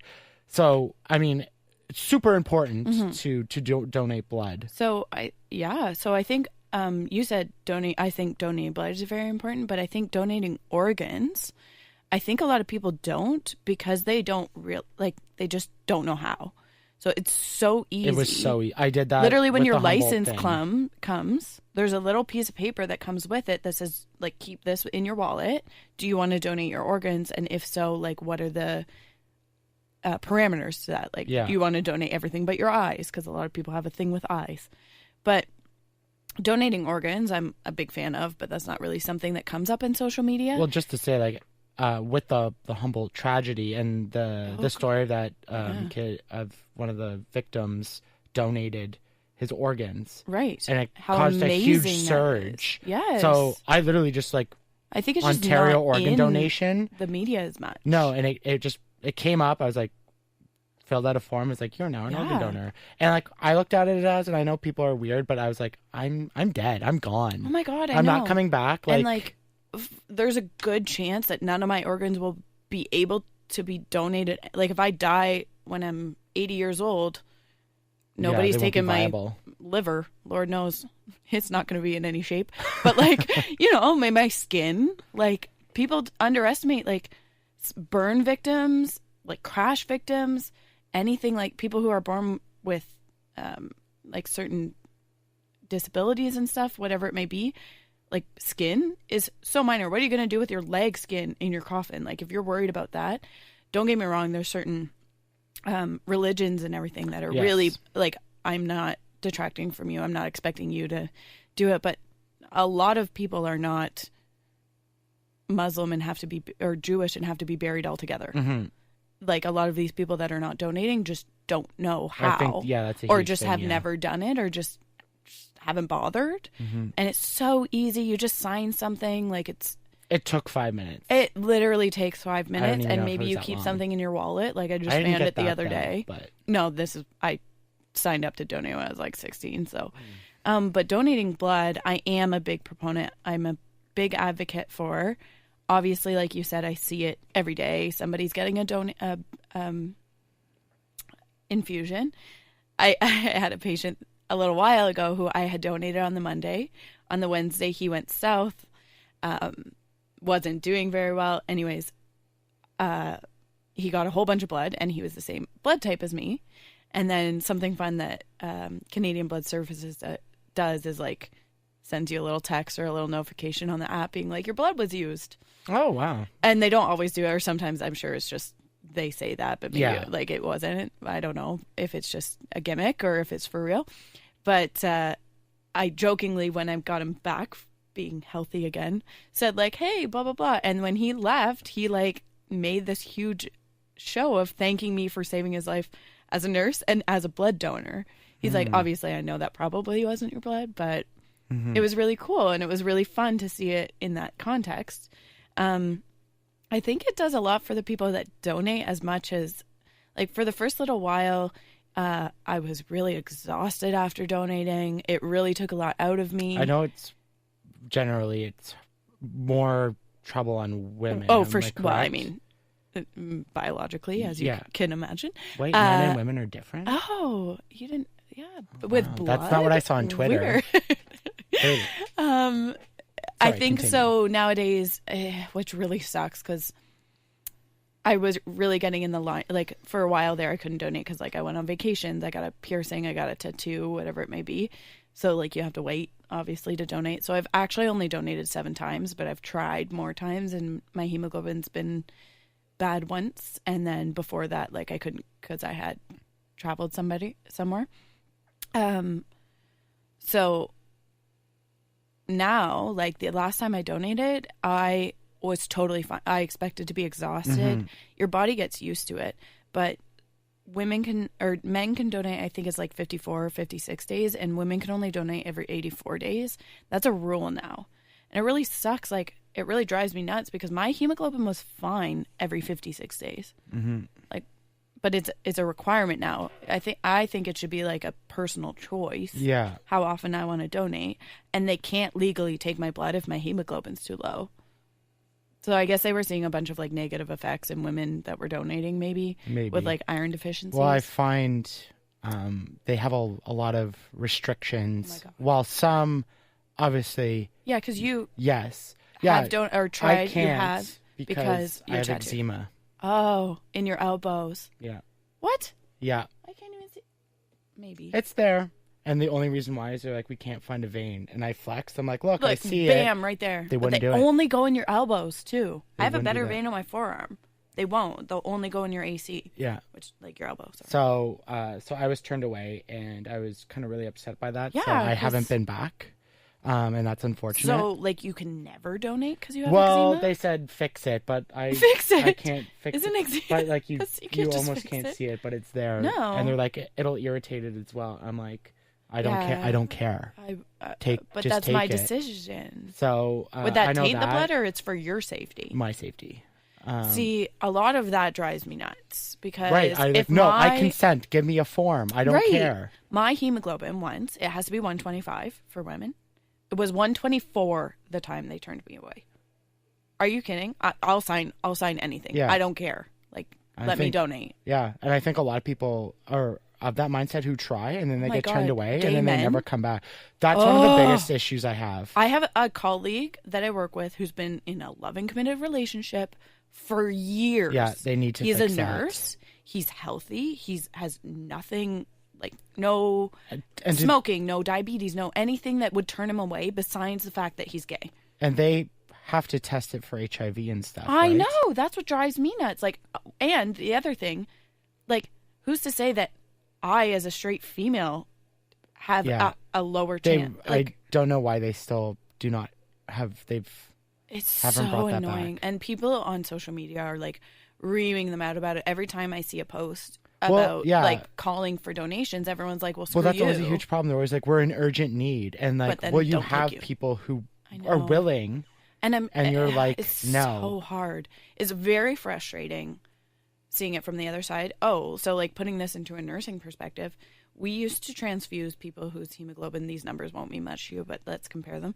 We used to always transfuse when someone was under 80, a hemoglobin of 80. It was just like, okay, that's too low. Let's top them up, regardless of maybe what the situation was.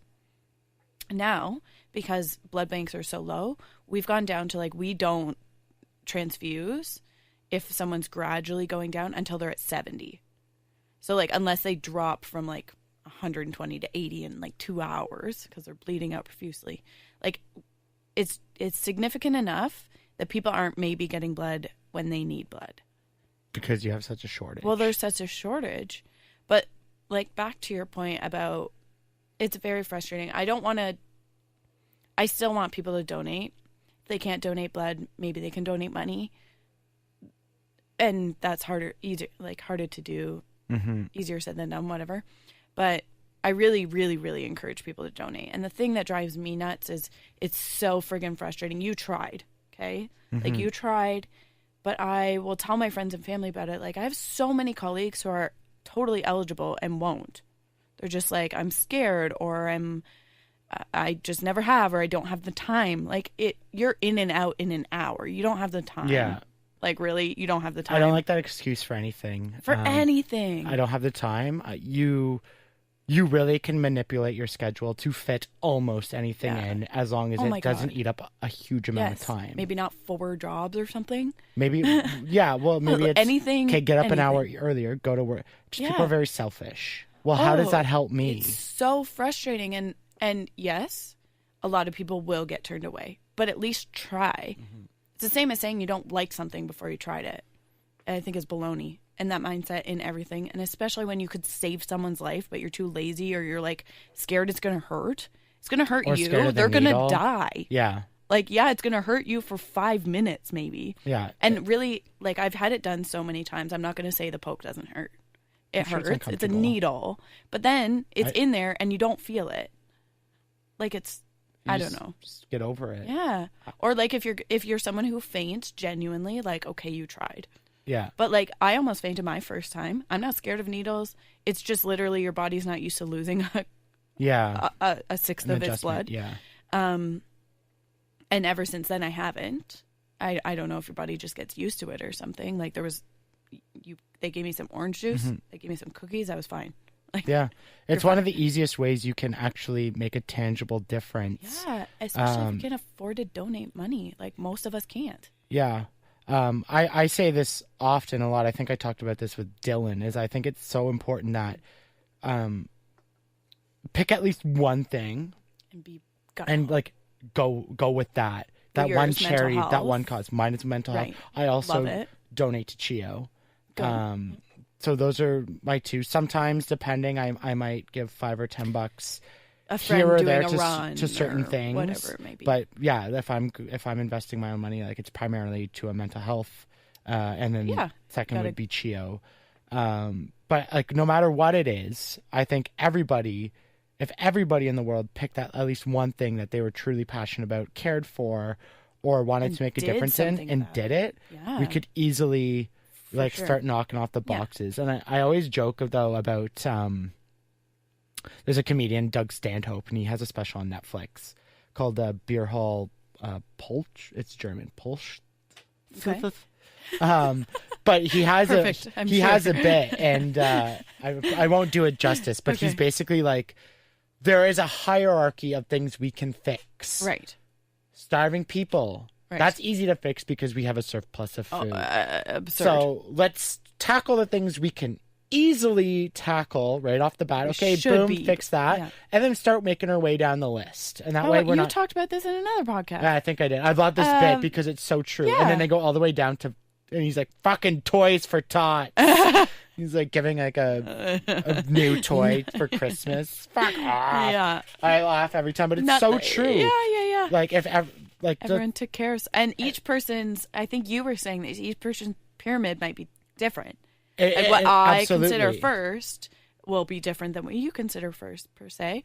But like I totally agree with your exact, if everyone picks something and actually committed to it. And we can make like an actual big difference. Yeah. Like, I think people commit to stuff to help themselves. Yeah. So if absolutely. you put that level of commitment, maybe not the same time, like whatever, put that level of commitment to help somebody else. Yeah. Maybe take an hour out of your Netflix watching to go donate blood. That's what I mean. Like, for the love of God. You seriously have time for almost anything. Yes. And even if it's for an hour, you allocate the time properly. Yes. So like when people are like, I don't have time for the gym, you do. I know. I'm terrible. You don't fit it in. Yeah. But you choose not to. Yeah, if that's you play not on your phone for an hour instead. If that's not your priority, fine. Yeah. But I know I've mentioned this in I think almost every podcast, that Henry Rollins thing where he's and Joe Rogan, they're talking. It's just like they're go to keep busy. I'm like that's kind of how I want to run my life. Right. Like, okay, so I'm going to do an hour in the gym today. I'm going to do an hour of reading. I'm going to do half an hour of stretching. Boom, boom, boom. Sure. I'm here at work. But I think everyone has the chance to structure their day properly like that in certain cases. And prioritizing it. Yeah, and charity should be in there. Oh, my God. Once a week. More. I would love to say once a week. I mean... Easier said than done. I'm not even quite like that. But even, it's so I'm not, like, for example, my thing, maybe, I don't know if my thing is, like, donating blood, but when I can, I do it. It's one thing, like, talking about it, but the biggest thing I've noticed is when I post videos, if I donate blood, I'm one of those girls. I take a picture, I take a Snapchat, I take an Instagram, and I post on Twitter. Like, no shame. You have to do. I don't even care.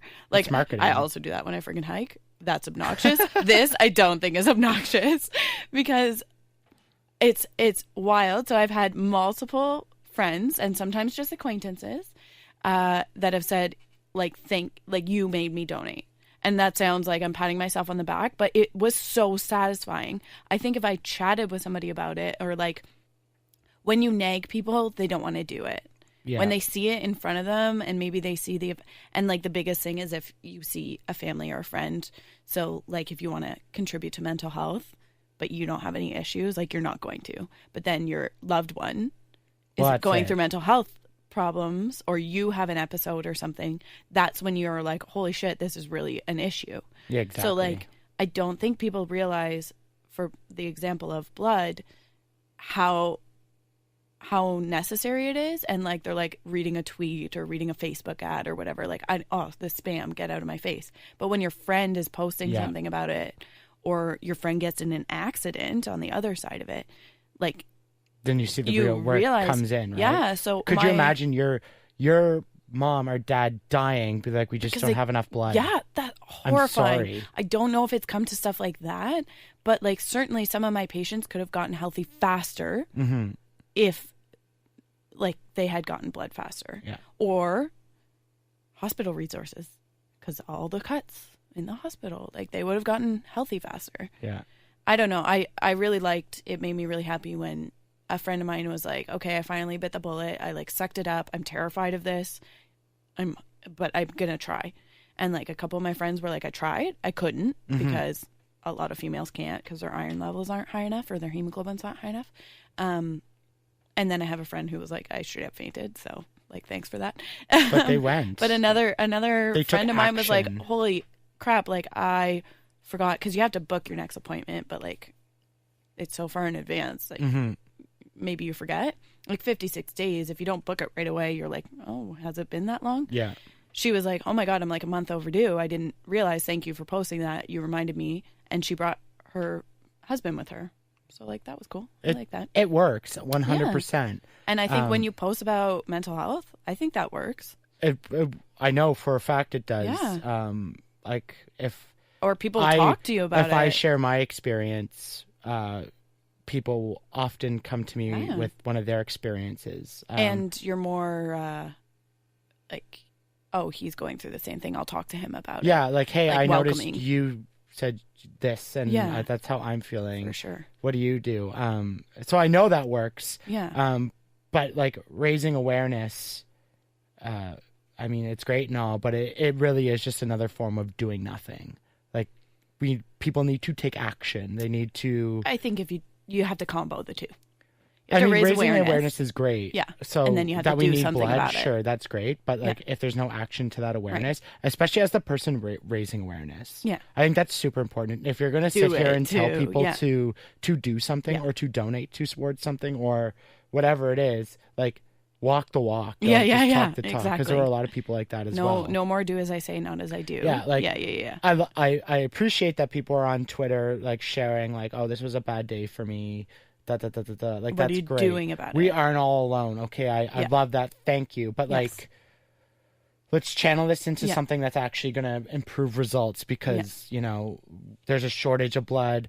The mental health system is in complete disarray and in shambles of underfunding. And the amount of awareness that has now been brought to it is like crumbling the system, though. But it's not working. That's my thing. Like, so people are like, okay, I need help. And they're like, too bad. Great, but it's going to be like 6 months Yeah. till you see a therapist. And they're like, then maybe people need to start helping each other more than like. I mean, that would be great. If you could feel like you could talk to your parents or your friends or family. But at the same time, and I saw a post about this today, which was a very good point, that like people reach out, and I'm not the one who posted this, I saw it, but people reach out to me. That's great. I can say what has helped me. Perhaps it'll help you. Right. But I'm also not you. And and the post said it was like, I'm not a professional. Right. And potentially what I could say could do more harm than good. Because I don't know what's going on with you. I don't know what you're doing. I don't know how your brain's working. So I could say, we have very hey, like, I want to kill myself today too. I feel that. They're like, oh, if Ryan does, like, I should. Right. You know what I mean? Like, that might not help just because I'm I'm feeling glorifying it in movies and TV. They've said has made like a suicide culture. I don't know if you've seen that. Like bringing awareness to it. Why. Yeah, and that was a whole huge thing. Everybody was like raging about it. I don't know. I think it's really hard. It's so I don't know. It's so hard to know what to do. Yeah, so I just say, hey, here's what helped me. Maybe and I keep it very plain. Yes. I'm like, exercise for sure helps. For everything. For sure, 100% does help. And I've seen people. It's not going to cure you. No, it's going to friggin' help, though. That's another thing. It's not going to cure you. It's mental health is a full-time job, especially that you need a whole bunch of things working to, and it still won't be right. It still won't be right. But it'll help. It does help 100% with the stress, with the. Listen to Dak Shepard's podcast ever? No, I've heard of it. I know everybody. That's funny. I really wanted to start a podcast, and I'm like, I love podcasts, and I only listened to 2. Oh yeah. No, I actually very recently started listening to them, but I love his, and he had one recently that was, I don't want to say about mental health. Oh, like all of them are, because he's struggled with like addiction. Oh, is it okay? I know Kristen Bell. She's very vocal. So she's. Yeah, about her struggles. She has depression and is on medication and is very vocal about it. And then he had addiction. And I mean, with addiction, generally speaking, comes mental health issues. But then, anyways, he talks about it like all the time. And his biggest thing is like, what did you do today? Like, you feel like shit. What did you do today? Fix it. Like, don't complain about it 100%. If you're not going to do something. And totally back to our whole thing about don't complain that there's like that your parents not getting the best health care if you're not going to do something about it, if you're not going to help the situation. Don't complain. Don't complain. Like, obviously you need to vent your frustrations. But if you ate like shit all day, didn't do any physical activity, laid in bed all day, your mental health's going to be shit. Yeah. And like, well, you didn't do anything to help that. I talked because I'm personal responsibility. Yes. It's like, you feel like shit. I heard you talking about that. Totally understand, been there, but that like you just complaining and it's just not helping anything. It's not not helping you or me. You need to take action. Go up, like take a walk. Mm-hmm. Like that's there are certain things where your mind can push you into certain things. Yeah. It's not going to help cure depression, but if you really think it and you get into the routine of thinking it, your brain can push you out of bed and be like. I don't want to get out of bed. But it's a habit. And you form routine and habit. I take a big deep breath as soon as I wake up, and I go, okay, fuck it. And I get up. Literally every morning, that's what amazing. I do. Yeah. And like that's the process. And you get up, and then you get motivated. You get moving. Yeah. And I get that it's hard, but like, you just tweeting about how shitty you feel is just only going to breed how shitty you feel. And then you start turning into one of those ugly people who just sit on fucking Facebook all day and comment on every goddamn story that comes up. You love your comments. They bug me so much. Because these people, like, they're just obviously so sad and broken and need to make everybody else feel the same way. Yeah, and or somehow make these stories about themselves. Like, you know what? Just because it's out there on social media and a story doesn't mean you need to offer your comment on it. Like, and I get this from everybody from all sides, and that's why I have my personal thing, and it's one of my 10 rules. No more reading the comments. Reading the comments I can't help, but do not comment. No matter or, what the story is, negatively. whatever argue. Don't negatively comment. I don't comment. Yes. Unless it's tagging my friend. Right. I do not offer my opinion on any story, article. You can do it on here. That's great for this. Yeah. But like, because it doesn't solve anything. If you're trying to formulate an argument, it's not solving a problem. It's not, like, I'm sure you've said this a number of times. It's not a conversation. A comment is not a conversation. No, it's not. And so people what's are the like, point? look how it's fucking never smart gonna work. I am. And then, like, 5 other people are going to respond with differing. Yeah, and it's negative. the same with Twitter. Like, you don't have to. And I understand that some people are doing it because they think they're doing it for a noble cause. Mm-hmm. But, like, you're not helping. No. And there's a couple examples of that. There's the woman who tweeted about the Humboldt crash and was like, we only care about this because they were white.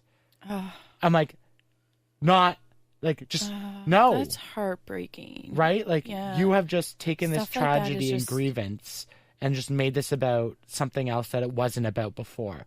I'm sure she thrived in the fact that everybody retweeted that. Like, people were also on her. Like, that's the thing, but right? She and then probably you is go that through kind of cycle troll that friggin' liked all that negative shit too. And like, people, you go through that cycle where there's hate. And there's 2 other examples I'll give. There's one where people think they're being a good person by being a shitty person. So, for instance, if you're a racist and I come on and I'm like, Casey, I hope you die and your kids die of cancer and da-da-da. Don't do that. But I'm standing up for the race, like for the people who are the victims of racism. So I'm a good person by telling this person to die. No. That does not make you a good person by being a shitty person just because you think it's for 2 wrongs do not make a right. Do not make a right. One of the most basic concepts. I think we learned that when we were in grade 1. And it's gone all out the window for a lot of adults. It's like, you see that on Twitter, like Roseanne, or I know right now there's the big thing of Norm Macdonald, who tweeted, or he was in an interview, talked about Roseanne and Louis C.K. and paraphrasing, long story short, Cole's notes was just basically like, I don't think people who make mistakes should lose everything. I think, they should show remorse and try to fix it and make it better. So, but people were on him for that, being like, I hope you die. Like, well, Bo Burnham just posted something today. I don't know if you know him. He's a comedian. Similar to that, saying basically, so I'm not going to remember the name of the writer, but this guy was a huge asshole. He treated women like shit. He wasn't a good person. Okay? He was a terrible person. But if I hadn't read his novel when I was in 5th grade, I wouldn't be where I am today. It's what changed me. And Dax Shepard says a lot of things like that too. Like, can you separate the person's good things from their bad things? Like, they were a shitty person, but they did this good thing. And there's a lot of, like, I don't know if I can. Personally, myself, I don't know if I can like you once I find out you're a horrible person. Like Sir Johnny McDonald, like all this stuff. Like, I don't know if you heard about some of that stuff. But you got to think in that, like, just in that example, it's the context. Yes, okay, that was the bad. Time. But at the time, it was different. It's the same thing with, like, the Me Too movement. You get into this whole, like, different sides of it. It's like everyone knows it was wrong. It's not appropriate. But at a time, like, no, it was the norm, but it wasn't okay. Yes, you're right. Yeah. But if it was considered normal in society, just because we don't consider it normal now, but it was only considered normal in society because women didn't have a voice to say that it wasn't okay. So, like, I'm not saying, like, I'm sure there was guys in my high school who were shitty people and now they're wonderful people. Mm-hmm. Like, I can separate that. I don't know. I think it's all really people grow, people change. Yeah. I think as a society, we've finally come to realize when shit's wrong, and there's still a lot of stuff that needs to be fixed and needs to be addressed. I think we go at it in a very dramatic setting. Like everything's a movement. It's mob mentality. Everything's a mob mentality. We need to take everything and everyone. But it's with also us. Really hard. I think in a lot of these situations, like there's innocent bystanders. Like not all men were friggin' groping people. A lot of my guy friends have never smacked me in the butt. Yeah, some of them have, and it's like you said, it's context. Some of them weren't being pervy, or I didn't find myself victimized. But someone else might. But then in another instance, I have been smacked in the butt where I did feel victimized. Yeah, of course. It's all context. But your version of being victimized is also different from another person's. Right, but it's so contextual, and it's so hard to put these things and group these things into a whole mass movement. Yes. Like it's all so individual, and how do you... I think it's all so over dramatized. Like 100%. Yeah. I don't think that's a word, but it's just way too dramatic, and we all need to like be accountable for ourselves, speak up for ourselves. If somebody does something to you, they should be punished, depending on what that was. But like, you don't need to post on social media. You don't need to like. Well, you don't need to offer a comment on ruin their family's lives about it. Like, yeah, I mean, I'm of the opinion, and this is where I waver on it because I don't know. Like, if Hitler said he was sorry, would we forgive him? No. Fuck no. No. Because he's like he's not. He's our pinnacle of evil. Right.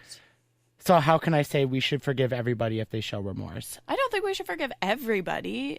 I think it depends on the severity, the situation. Everything has to, I guess you just said that. Everything has to be case by case. Yes. But I think for things that are not like super like heinous crimes, if you choose to forgive them because of that. Well, people forgive. Yeah. They're abusers, their parents, they're this. Yeah, that, I also kind of think that like that person didn't do it to me. So while I don't have to accept it or care for them. Why am I freaking out so much? Yeah, exactly, right? Like, this really doesn't affect me. So how am I can think but why, like, it's not up to me to forgive them or. Yeah. Like, for someone for, like, Louis C.K., like, I'm kind of like, okay, if he wants to try to be a comedian again, okay. Because actually, I liked him as a comedian. I don't condone what he did. No. And that's a whole other little story. But anyway, it's just like, I don't condone what he did, but I loved his comedy. Right. Will I watch again? I know, like, I would love to say I wouldn't, but I probably would. So I just find in situations like that, that's been happening from the dawn of time, you know, like even for me, if I find that I follow everyone on social media, like all the famous people, if I don't like them, now all their movies I watch are a little bit tainted. So I think people will still watch Louis C.K., but I think it's going to be a little bit tainted. And a large portion of people will not watch him. He won't be where he was when all of this went down by any means. I don't know, though. I know. I don't know because there's a lot of politicians who went on to be as the left pushes Donald for their cause, it creates the counter movement, right? Like Me Too, for instance. It was like, it's all great. We're pushing the women's rights and stuff, but then you get, the resistance and the people that are like, oh, like it's not an issue.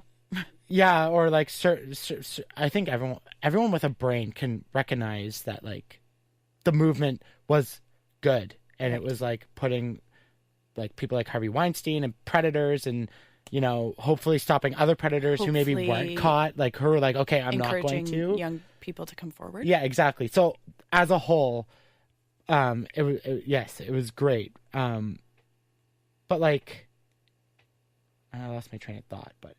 Where it was going. What was I saying? I think you were saying that, like, he's probably going to come back. Well, right. So yes, thank you. So the same as that all went, then people are like, well, as men, like, we have to initiate conversations, and how am I supposed to know that, you get arguments on all the sides for the men and the women, and then you create like a clash of people arguing about it. Mm-hmm.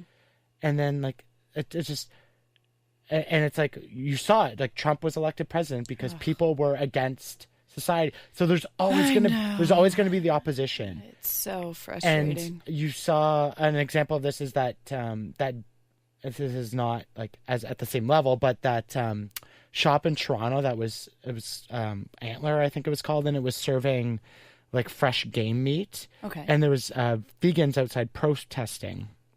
Okay. And they were like harassing patrons, and the owner went and started carving up a deer carcass in the window. Everything's so dramatic. Right? Why does everything need to be so dramatic? So people took pictures of that, and then it went viral because this guy is doing that in front of that guy's, like, last time I heard, was sold out for like 8 months because people are literally just doing it. What? People loved that? Well, people are like, yeah, like, screw vegans. I'm going to go, like, booked for 8 months solid, right? If you create one movement, you're always going to have the opposition come in. And so for Louis C.K., it's like, people are going to support him more. Yes. People that are on his side are going to. Yes. Right. That's it. I see that. I'm not saying that's right. I know. I'm not saying that's wrong. I'm just saying, like, that is a fact. Back to it's just all situational. It's so frustrating. People just need to calm down. That's like the long and short of it. So going back to our other conversation, if people were focusing on that charity and raising money for their initiative and not focus on posting on every single story on social media and offering their hot takes and their opinions and their arguments. Maybe walk the walk and don't bother talking the talk. Yeah. Like just shut up and do it. Like, okay, how about you just don't do that? And how about you just go start a women's shelter or go start a campaign. Just fundraising. Volunteer at one. Yeah, exactly. You don't have to go all in. Like, there's so many ways that you can help without necessarily spending a lot of money. Spend your time. Mm-hmm. A lot of people underestimate how much their time is worth. Like, there's volunteers everywhere. There are so many societies that need volunteers. Yeah, like everywhere. Literally, at crisis lines need volunteers. I'm sure they're always short. Like, I don't know for sure, but I'm sure they are. There's like volunteers in hospitals. There's volunteers at every single charity in the world, or just volunteering your time with your friends and family. Like, instead of spending that 10 minutes writing some ragey thing on Facebook, for nothing, call your loved one on the phone and talk about what the issue was that made you so ragey.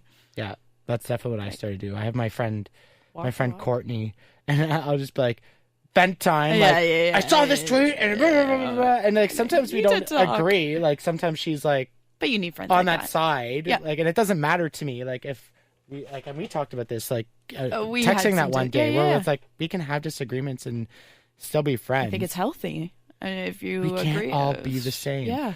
As long as you are like not hurting anybody, I think it's the biggest thing. Right. I'm like, you can believe whatever you want as long as you're not hurting anybody.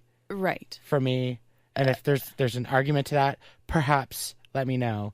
But like things like sexism, racism, like I think just murder, genocide, rape, sexual assaultment. Shut up about it.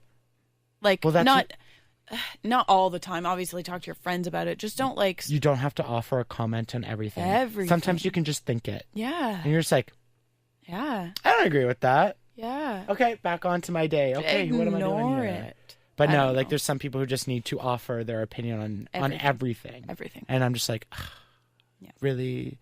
I have a picture on my phone now, and it's like a SpongeBob meme, and he's like holding a book, and it's like, here's why you shouldn't have tweeted that. And he's like holding like a book. I love it. And it's a huge book. The other thing, because I want to get this story off my chest while I actually have a podcast going.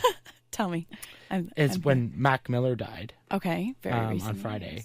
And people started attacking Ariana Grande. Yeah. Oh my God! And she was such like a super. But I think we can recognize those are sick people. They're trolls. They're mostly trolls or nasty people. Yeah, exactly. Yes. Right. Yes. But then on the internet, I started seeing some people coming forward and making this a gender issue and saying that. This is the problem on how men see women as caretakers and that they have to fix men. And this is the whole problem. And men should be ashamed of themselves for attacking Ariana Grande. I'm like, no, that's not the issue. Those are just trolls. Yes. A young man died. We didn't need to make this into a whole other that issue thing. Yes. It was like, yeah, let's focus on addiction and mental health. And something I saw, actually, a lot of my feed today was, so for a while it was all derogatory, horrible things about Ariana Grande. Like, she had to, like, disable our comments on her photos, and, like, she's in a pretty happy spot in her life right now, and people are, like, eating her alive for being happy. Like, how dare you dump somebody, and then he relapsed. And people were like, it's not a woman's responsibility for a man after they break up. I didn't see. I'm like, that, you're right, but like, that's not again, you're making it a woman versus man thing when it's not, No. because men also sometimes have to leave toxic relationships due to addiction or sure. like it. This is a human. So my thing today was actually a bunch of, I wouldn't say fluff pieces, because they were like nice things, being like, lay off her, like she did a lot to help his addiction. Yeah, and they never should have had to write that. Like, he died, it didn't have anything to do with her. Yeah, exactly. Necessarily, maybe that was a factor. Well, people blamed it on his friggin' fault on the these breakup, things. right? That he went into God, more maybe addiction that because had something to do with it. He still had addiction issues well before that. And I think anyone who's been through a breakup knows that as a result of that breakup, you do some harm or whatever, not go like into depression, physical, but like that, go out drinking, go out sleeping around, like stuff you shouldn't be doing. Like, that's a thing. And just because they do that, and it's they're doing that because of the breakup, it is still not the fault of the breakup. Everyone is entitled to break up with everyone loves somebody. to blame somebody else, right? We don't blame. Need a victim and a hero of every story. Back to your big thing. Take friggin' accountability for yourself. Like, you don't have to blame somebody else. Like, take accountability for the real issue here. Yeah. Like, he had mental health and addiction issues. Exactly. Why are we blaming? And like, that's a huge issue on it. Like, we talked about the mental health, but the addiction crisis right now, and opioids and friggin' everything like that. Like, that's just bananas. Another thing that I try to promote, Narcan kits. Do people know about Narcan kits? I had never heard of Narcan kits. So, opioid addiction is a big thing. Oh, yeah, kits. Yeah. So, like, naloxone, you might have heard it called. Narcan is the same thing. It's I like listened to one's a brand CBC. name. Yeah. So, they're free. If you go to a pharmacy, the pharmacist will describe how to use them to you and explain it to you. I believe they're still free. They were for a while, like maybe a few months ago, when it got to its crescendo of really terrible amounts of people dying from fentanyl overdoses. I think it's still bad. 3. I don't think it's under. I have one in my phone, one in my car, one in my backpack, and one in my apartment. I've never needed to use one, thank God. And I'm sure you need to update them. I just got them a few months ago. But it's so easy. There's a needle that you can give somebody, or there's like a nasal thing if you're worried about trying to manipulate it. I think everybody should have one, and everybody should know how to use it, because you don't know when you might need to. It could be that you're chilling at a party and somebody went too hard. You go to those parties and you see someone like dying in the bathroom. You're like, oh, that's hilarious. Like, it's not hilarious if they did something like opioids. Well, and especially that fentanyl's in almost everything now. Oh my God! They're and putting it in cocaine. It's terrifying. In weed, like, I don't know the effects if you put it in weed, if you can actually overdose. I don't know, but I know I've heard like reports about that. And I think it's still mostly like the underground, like people doing, like, there's patches and there's injections that people are dying from. I would say more. Because it's a super small dose. Oh my God! Right? Like, it's crazy. And it's an opioid, so like, how many teenagers have needed to go on Percocet before? You don't know what a friggin' you don't know what dose you need. And like, if you're using it to get high, a lot of people are using more. Yeah, they'll take 2 or 3 more than what pills. they need for pain by any means. Yeah. Oh, it's just terrifying. So I think, like, you go to a Shoppers and you ask them if you go to the pharmacist and say like, "Hey, show me how to use a Narcan kit. Are you still offering them?" If it's $5 out of my pocket, that's $5 saving somebody's life potentially, right? Hopefully I've never had to use it, and maybe I don't live downtown or somewhere where I might see somebody, but like, you never know. And there's something very simple where you could help somebody. Yeah. Quickly, how do you feel about supervised injection sites? I'm for them. Yeah. Yeah. I'm also for MAID. I don't know if you know what MAID is. Medical assistance in dying, basically legal euthanasia. It was a big issue like last year. Almost all like healthcare people, I think, mostly are. Right, because I think people think euthanasia and they hear it, and that was a horrible friggin' thing in the, I don't know, friggin' 90s or whenever it was like coming to light. It's not that. So both things are super controversial, and I totally 100% understand if you're on either issue or if you're not sure. It's one of those things like religion. Like, you don't have to decide where your loyalties lie here. So for supervised injection sites, I am for it. I've read a lot of literature on it. I've like not spoken to anyone firsthand, but I've seen them. It doesn't, a lot of the people that are fighting it are saying it increases the likelihood of someone using, or like, oh, there's somebody somewhere that I can go. I'm going to go do it then. Yeah, but they're safe. You're saying I can do it legally? No, that's not the case. That's not what's happening. It's harm reduction, isn't it? It's harm reduction. And like, if you look at any European countries, like dramatically more than North America and I think South America, there's all the, like the Nordic countries mainly, you'll see the quality of life is like a million times. They don't arrest people necessarily that have done drugs and overdosed, or that are like, if someone gets arrested for having drugs, they send them to rehab. They don't put them in jail where they're going to get more drugs or learn how to do drugs go or back into get the better, system. make no money, go back in the system, not be able to get a job, and now they're selling drugs because they have to do something illegal. Like, get people rehab. Yeah, you need to So at these safe decriminalize. injection sites, I don't think people realize how many people go to those sites. So like, I'm getting high in the alley at every single day for 5 years. I go to a safe injection site every single day for 2 years, and maybe they find me somewhere. There's social workers there. There's pamphlets. I know it sounds stupid, but if you're getting high while looking at all the ways that you can be helped and that you can not get a stupid infection that's what's going to kill you, or use a safe amount, or like not get all your shit stolen if you're a homeless person that's high. Like, there's so many benefits, and like, yes, it is illegal drugs. I get it. People are going to use regardless. I think people criminalize addiction when they should be treating it as a community, like as a health, as a society health issue. It's a health issue, not a criminal issue. It can become a criminal issue. I'm not saying people that are like run friggin' drug rings aren't criminals. They are. They are victimizing people. They're manipulating, whatever. Someone who has an addiction issue, and like, you don't just develop one of those by just out of the blue. Yeah. There's something that led up to you becoming addicted, and you're not going to be helped in the criminal. That's not going to rehabilitate you. Like, it's how worse. many people look at the States right now? It's oh my prime God. example. There's so much evidence for it. And if something as simple as a safe injection site could save you from going to jail, could save your life, yeah, I'm for it. I don't like save taxpayers money. Oh my God, but yes. Honestly, it's because old people are selfish and stupid. I hate to say it. You don't have to say it. I'm not going to say that. Definitely not. But a lot of them are, okay. Unfortunately. I think also the stigma is so, like, they're criminals.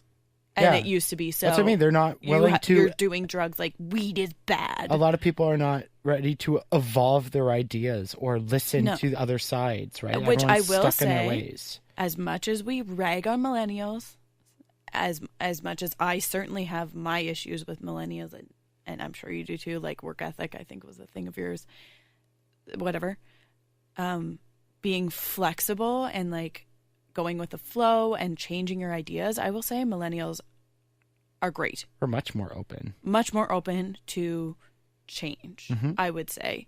And not that older people aren't too. Like, I think my parents probably had very certain ideas about things, and I think I've seen them change too. I think today's society is really encouraging change, encouraging like growth, better change. Yeah, And like acceptance, listen inclusion. to all the things before you decide what you think, you know? Sometimes you don't even have to, like you said, formulate an opinion. No. Or like read the right literature. Yeah. I think a lot of people read what their friend or grandma or whatever posted on about safe injection sites. Like Chris and I talked about second that. brother's cousin You're stuck in your bubble. died here.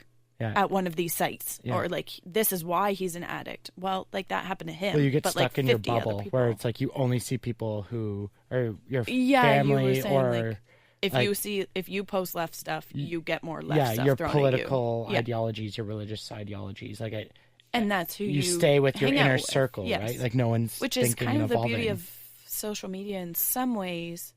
Yes, you do still see a lot of your leanings, but you might see stuff that you don't agree with. You might. And then you're like, oh, that mildly changed my opinion on this topic. I try not to take a hard stance on anything. Right.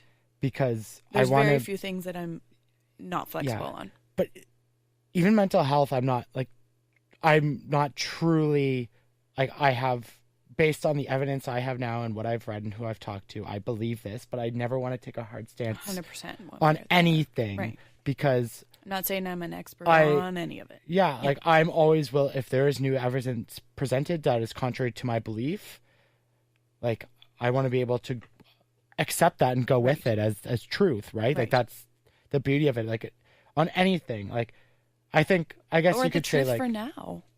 Like it might be the truth for now. Yeah. Like maybe euthanasia was not okay. Medical assistance in dying is okay. It's different. Like that back then, it was the truth that wasn't okay.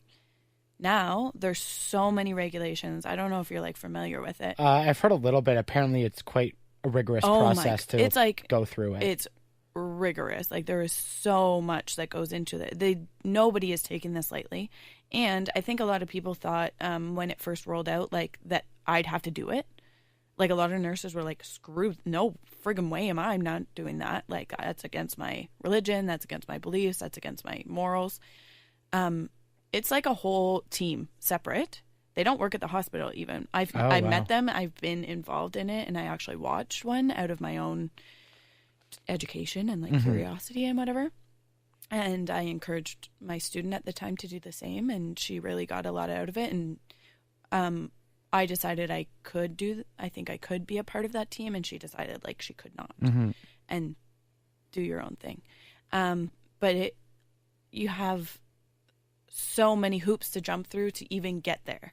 What's the main opposition for it? Like against, like assisted dying? I guess I would say, with the individual, I would say religion. At the whole, I would say morality, like you're committing suicide, and it's the same stigma against, like you're legally committing suicide, basically, and somebody's helping you do it, and what kind of person would help you do that? But it's so back to like everything is so situational, right? So the people that are applying for this kind of thing have to have chronic illnesses. They're very specific about what your prognosis has to be, terminal. And it has to basically be like, you're going to die a horrible death. Like, and then they have 2 meetings. So you have this huge, like several long hour meeting with somebody who does this whole assessment on everything in your life and your mental capability to make this decision, because no family members can be present because people are heavily influenced by what their family wants. Like even as something is deciding to be palliative, a lot of people don't because their family don't want them to, but like they want to. So for this, they do a whole meeting, and then they do 2 weeks later, they do a second meeting. If you have any significant change in that time, if you have a drink in that time of alcohol, if you have any episodes of confusion, delirium, anything that would decide that you cannot make this decision, or if you change your mind in that time, you have a second interview, they do it again. And then 2 weeks after that is when they plan the date. And again, all those things, like you can't have any episodes of confusion. On the day, they do a mini, like, do you know what day it is? Whatever. It's very, very, if anyone's ever put their dog down, how humane that is. It's like a beautiful little ceremony. It's sad. Oh my God, of course. But everyone's there that loves you. You can have a little party. You can have the last, your last rites, your last this, your last that. I think it's a very humane way to go. And I think a lot of people think it's really immoral, and I think it's way more moral than making your family member rot. Yeah, suffer a horrible death when they don't want that. Yeah. And some people, it's against their religion to do it, and I 100% go the way you want to go. Go the way that makes you happy. Go the way that you're going to find rest. If this is the way you find rest, how dare people tell you that you can't do that? Yeah, it's weird that, like, if I consented that I want to die and you consented and I asked you to kill me and you consented to killing me, that's totally different though. But that wouldn't even go under the law. Like, that would be like involuntary manslaughter or something. Right. That is different. Which is this super is totally weird. Different. This is medical assistance. But I mean, like, that's super weird. Why is it the society's job or obligation to tell them what I want? I think helping it's hard to say how, but it's so much different than committing suicide. No, I know, right? I understand that for sure, right? Like, you're in a terminal illness. I totally get with that. What I'm saying is, it's weird to me that as a culture and as a society, that if we I have both the right to tell you that that's not okay, or that, like, if I want to die and wanted you to kill me and you agreed to killing me and we filled out like a legal document saying like, nope, it's not murder, blah, blah, blah. Like, that's not acceptable. Like, it's weird that we don't have that choice. Yeah. In my opinion, it's weird that we don't have that choice. I guess I see what you're saying, how maybe the law shouldn't be involved. Well, why is it anyone's business if we're two consenting adults? Why is it anyone's business? That's so different, though. This has not relating this to any situation. I don't know if I agree with like friends helping friends commit suicide, though. But that's what I mean. Like, I'm not saying like I'm not saying that you have to do it. I'm just saying hypothetically, if you agreed and I wanted you to. Okay, well then I think in that case you should have to do like the same. You have to go through extensive therapy sessions to talk about why. And like talk about what happened. I think a lot of people that try and commit suicide like don't do that. Don't think it through? Yeah. No, not don't think it through by any means, but don't like go to therapy or get medicated or whatever. I don't know. This is weird. I don't know what I would do and I don't. No, and that's fine. I wouldn't try and help anyone for sure. I just find it weird. That society can. That death is so. It's so absurd these days. People are so scared of it. Like, you don't live to be 100. Like, what happened? Yeah, it's death can be a relief. Death can be humane. I don't know what the word is. I don't want to say it's like has this like aura around it, and I get it. Like, it's the finality of your life. Like, it's the end. But like, there's so much on it. You know what I mean? Yeah. Like, that, like, why is it the government's or anyone's business to tell me if I don't know. I want to die? Pretty philosophical questions. You want to talk that deep?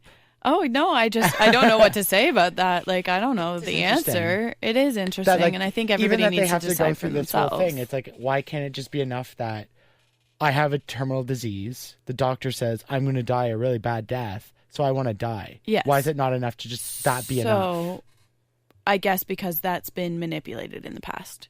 So, I might say, oh, yeah, she said that she wants to die. Like, I'm her daughter or something. And I'm sure, obviously, I don't know exactly what, but Lord knows at some point in time, I decided I want my mom to die so I can get her inheritance. She said she wants to die. Yeah. You know what I mean? Like, for me, that's weird. Like, I think the reason that the legalities and everything are put in place is to make it ethical. And like you said, society needs to butt out. It's none of their opinion. It's none of their business. But I think the legality side of it should be there because people will manipulate that if you don't. Maybe? I don't know. Yeah. Well, like, a daughter wouldn't have any say of their mom's choice to die, though. You know what I mean? Yeah. The problem is, like, a lot of times once people have terminal illnesses, their minds are affected, so they can't make those decisions. So it's a moot point. Yeah. It's, like, very rare that people are able to go through with this. Yeah. Yeah. Yeah. In the end. I've heard that. Yeah. Like you can choose to be palliative and then your mind will go and that's fine, but you'll like... What's the difference? What's palliative? Basically you just stop. It's like pulling the plug. Basically. But a lot of the time, the quotation marks pulling the plug isn't literally a machine. It's just like I stop giving you all the medications that are... I stop giving you barely care, giving you alive. Okay. Yeah. So you just kind of just let them go. Yeah, let them go. Yeah. So some people are okay with, like most people that are religious are okay with palliation, but not with medical assistance in death. I have one more question for you, and you don't have to answer this if you don't want to. Okay. But I'm interested. Sounds good. What's it like to watch someone die? Oh, that's not a... Okay, I don't question. know. Yeah. I knew it wouldn't be offensive, but I know what you mean. That's like It's really touchy and dark, and so if you have just lost someone, maybe stop talking. It's the first time that I saw somebody die, it was really difficult, and I was just like so surprised. It's not like in the movies, you expect everything in your life to be like the movies. You really do. So the first time that somebody passed away in my care, I didn't even see it happen. Like I walked in the room and they had already gone. Oh. And bodies are very different than what you expect. So the biological part of it was really something like we have protocols of what you do with a body, obviously, to prepare it for the morgue and to prepare it for, you take out all the IVs, you take out catheters, you take out anything that's attached to them kind of thing. But obviously you're leaving on, rings, you're closing their eyes, things like that. You're cleaning them up so they're clean and ready to go to the morgue. But it's, handling that is really difficult. So handling a body... Yeah. It's so weird. I've cleaned up patients this particular patient was incontinent. So I was cleaning them up, of bowel movements all the time. That was just a norm for me. But cleaning them up once they passed, it was so strange. It was just, they're not there. And it's so weird. It's the same body. It's the same person, but it's so different. And, people talk about the soul is gone or whatever. You feel that. The room is empty. And it's very strange. The times when so that was just kind of a weird awakening for me. And I went home and I was like, am I okay? I think I'm okay, but is this gonna just a weird come back later and haunt me?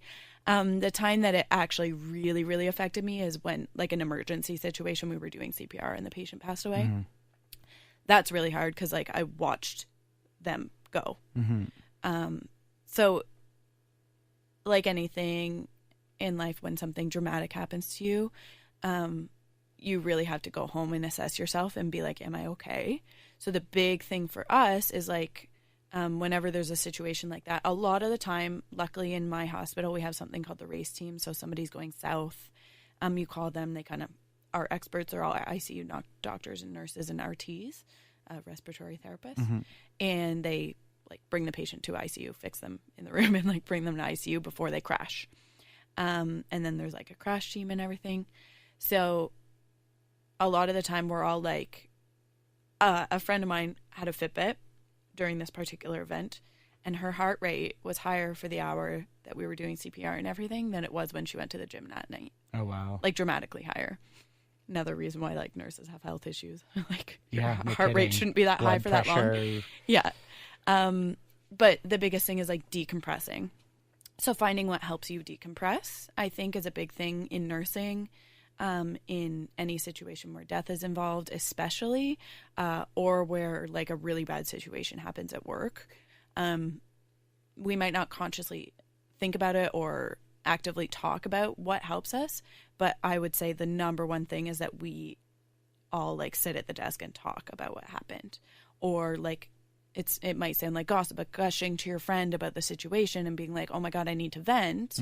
And I can only vent to my friends that were there because it's illegal for me to give you any details about it. Right. So hence why nursing people are all this, we all need to talk about our situations all the time. So that's a big thing. A lot of my friends find like when they have had a really incredibly hard day at work, working out, like going to the gym and like blowing off steam. It's so stereotypical, but it super works.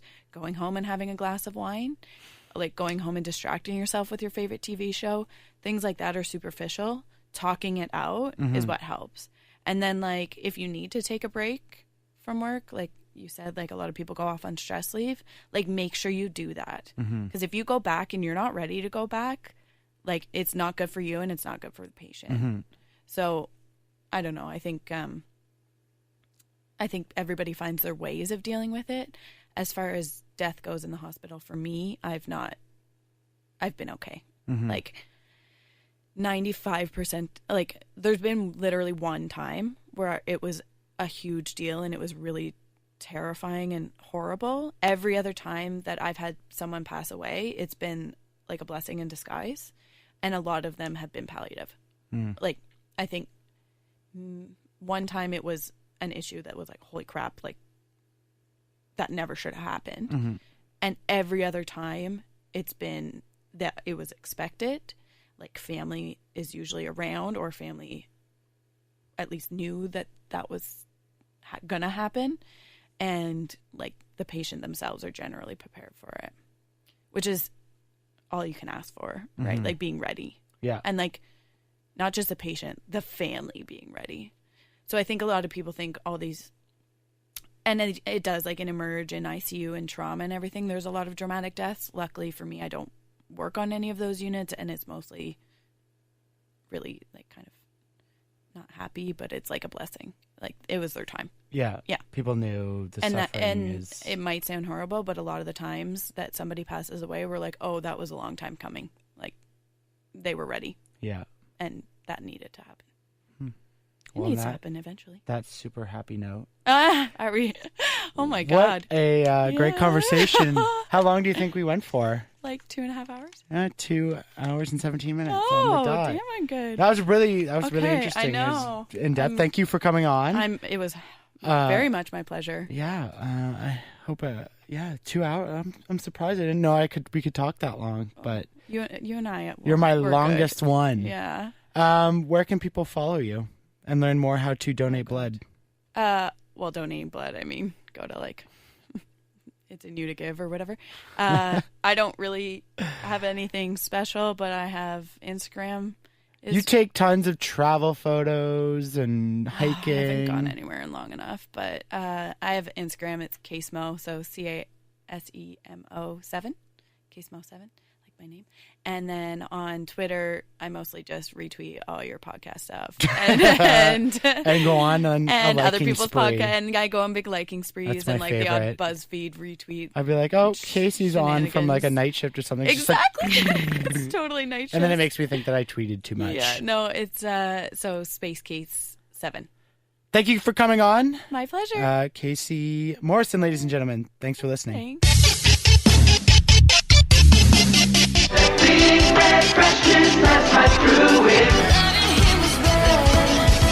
You take the red pill, you stay in Wonderland, and I show you how deep the rabbit hole goes.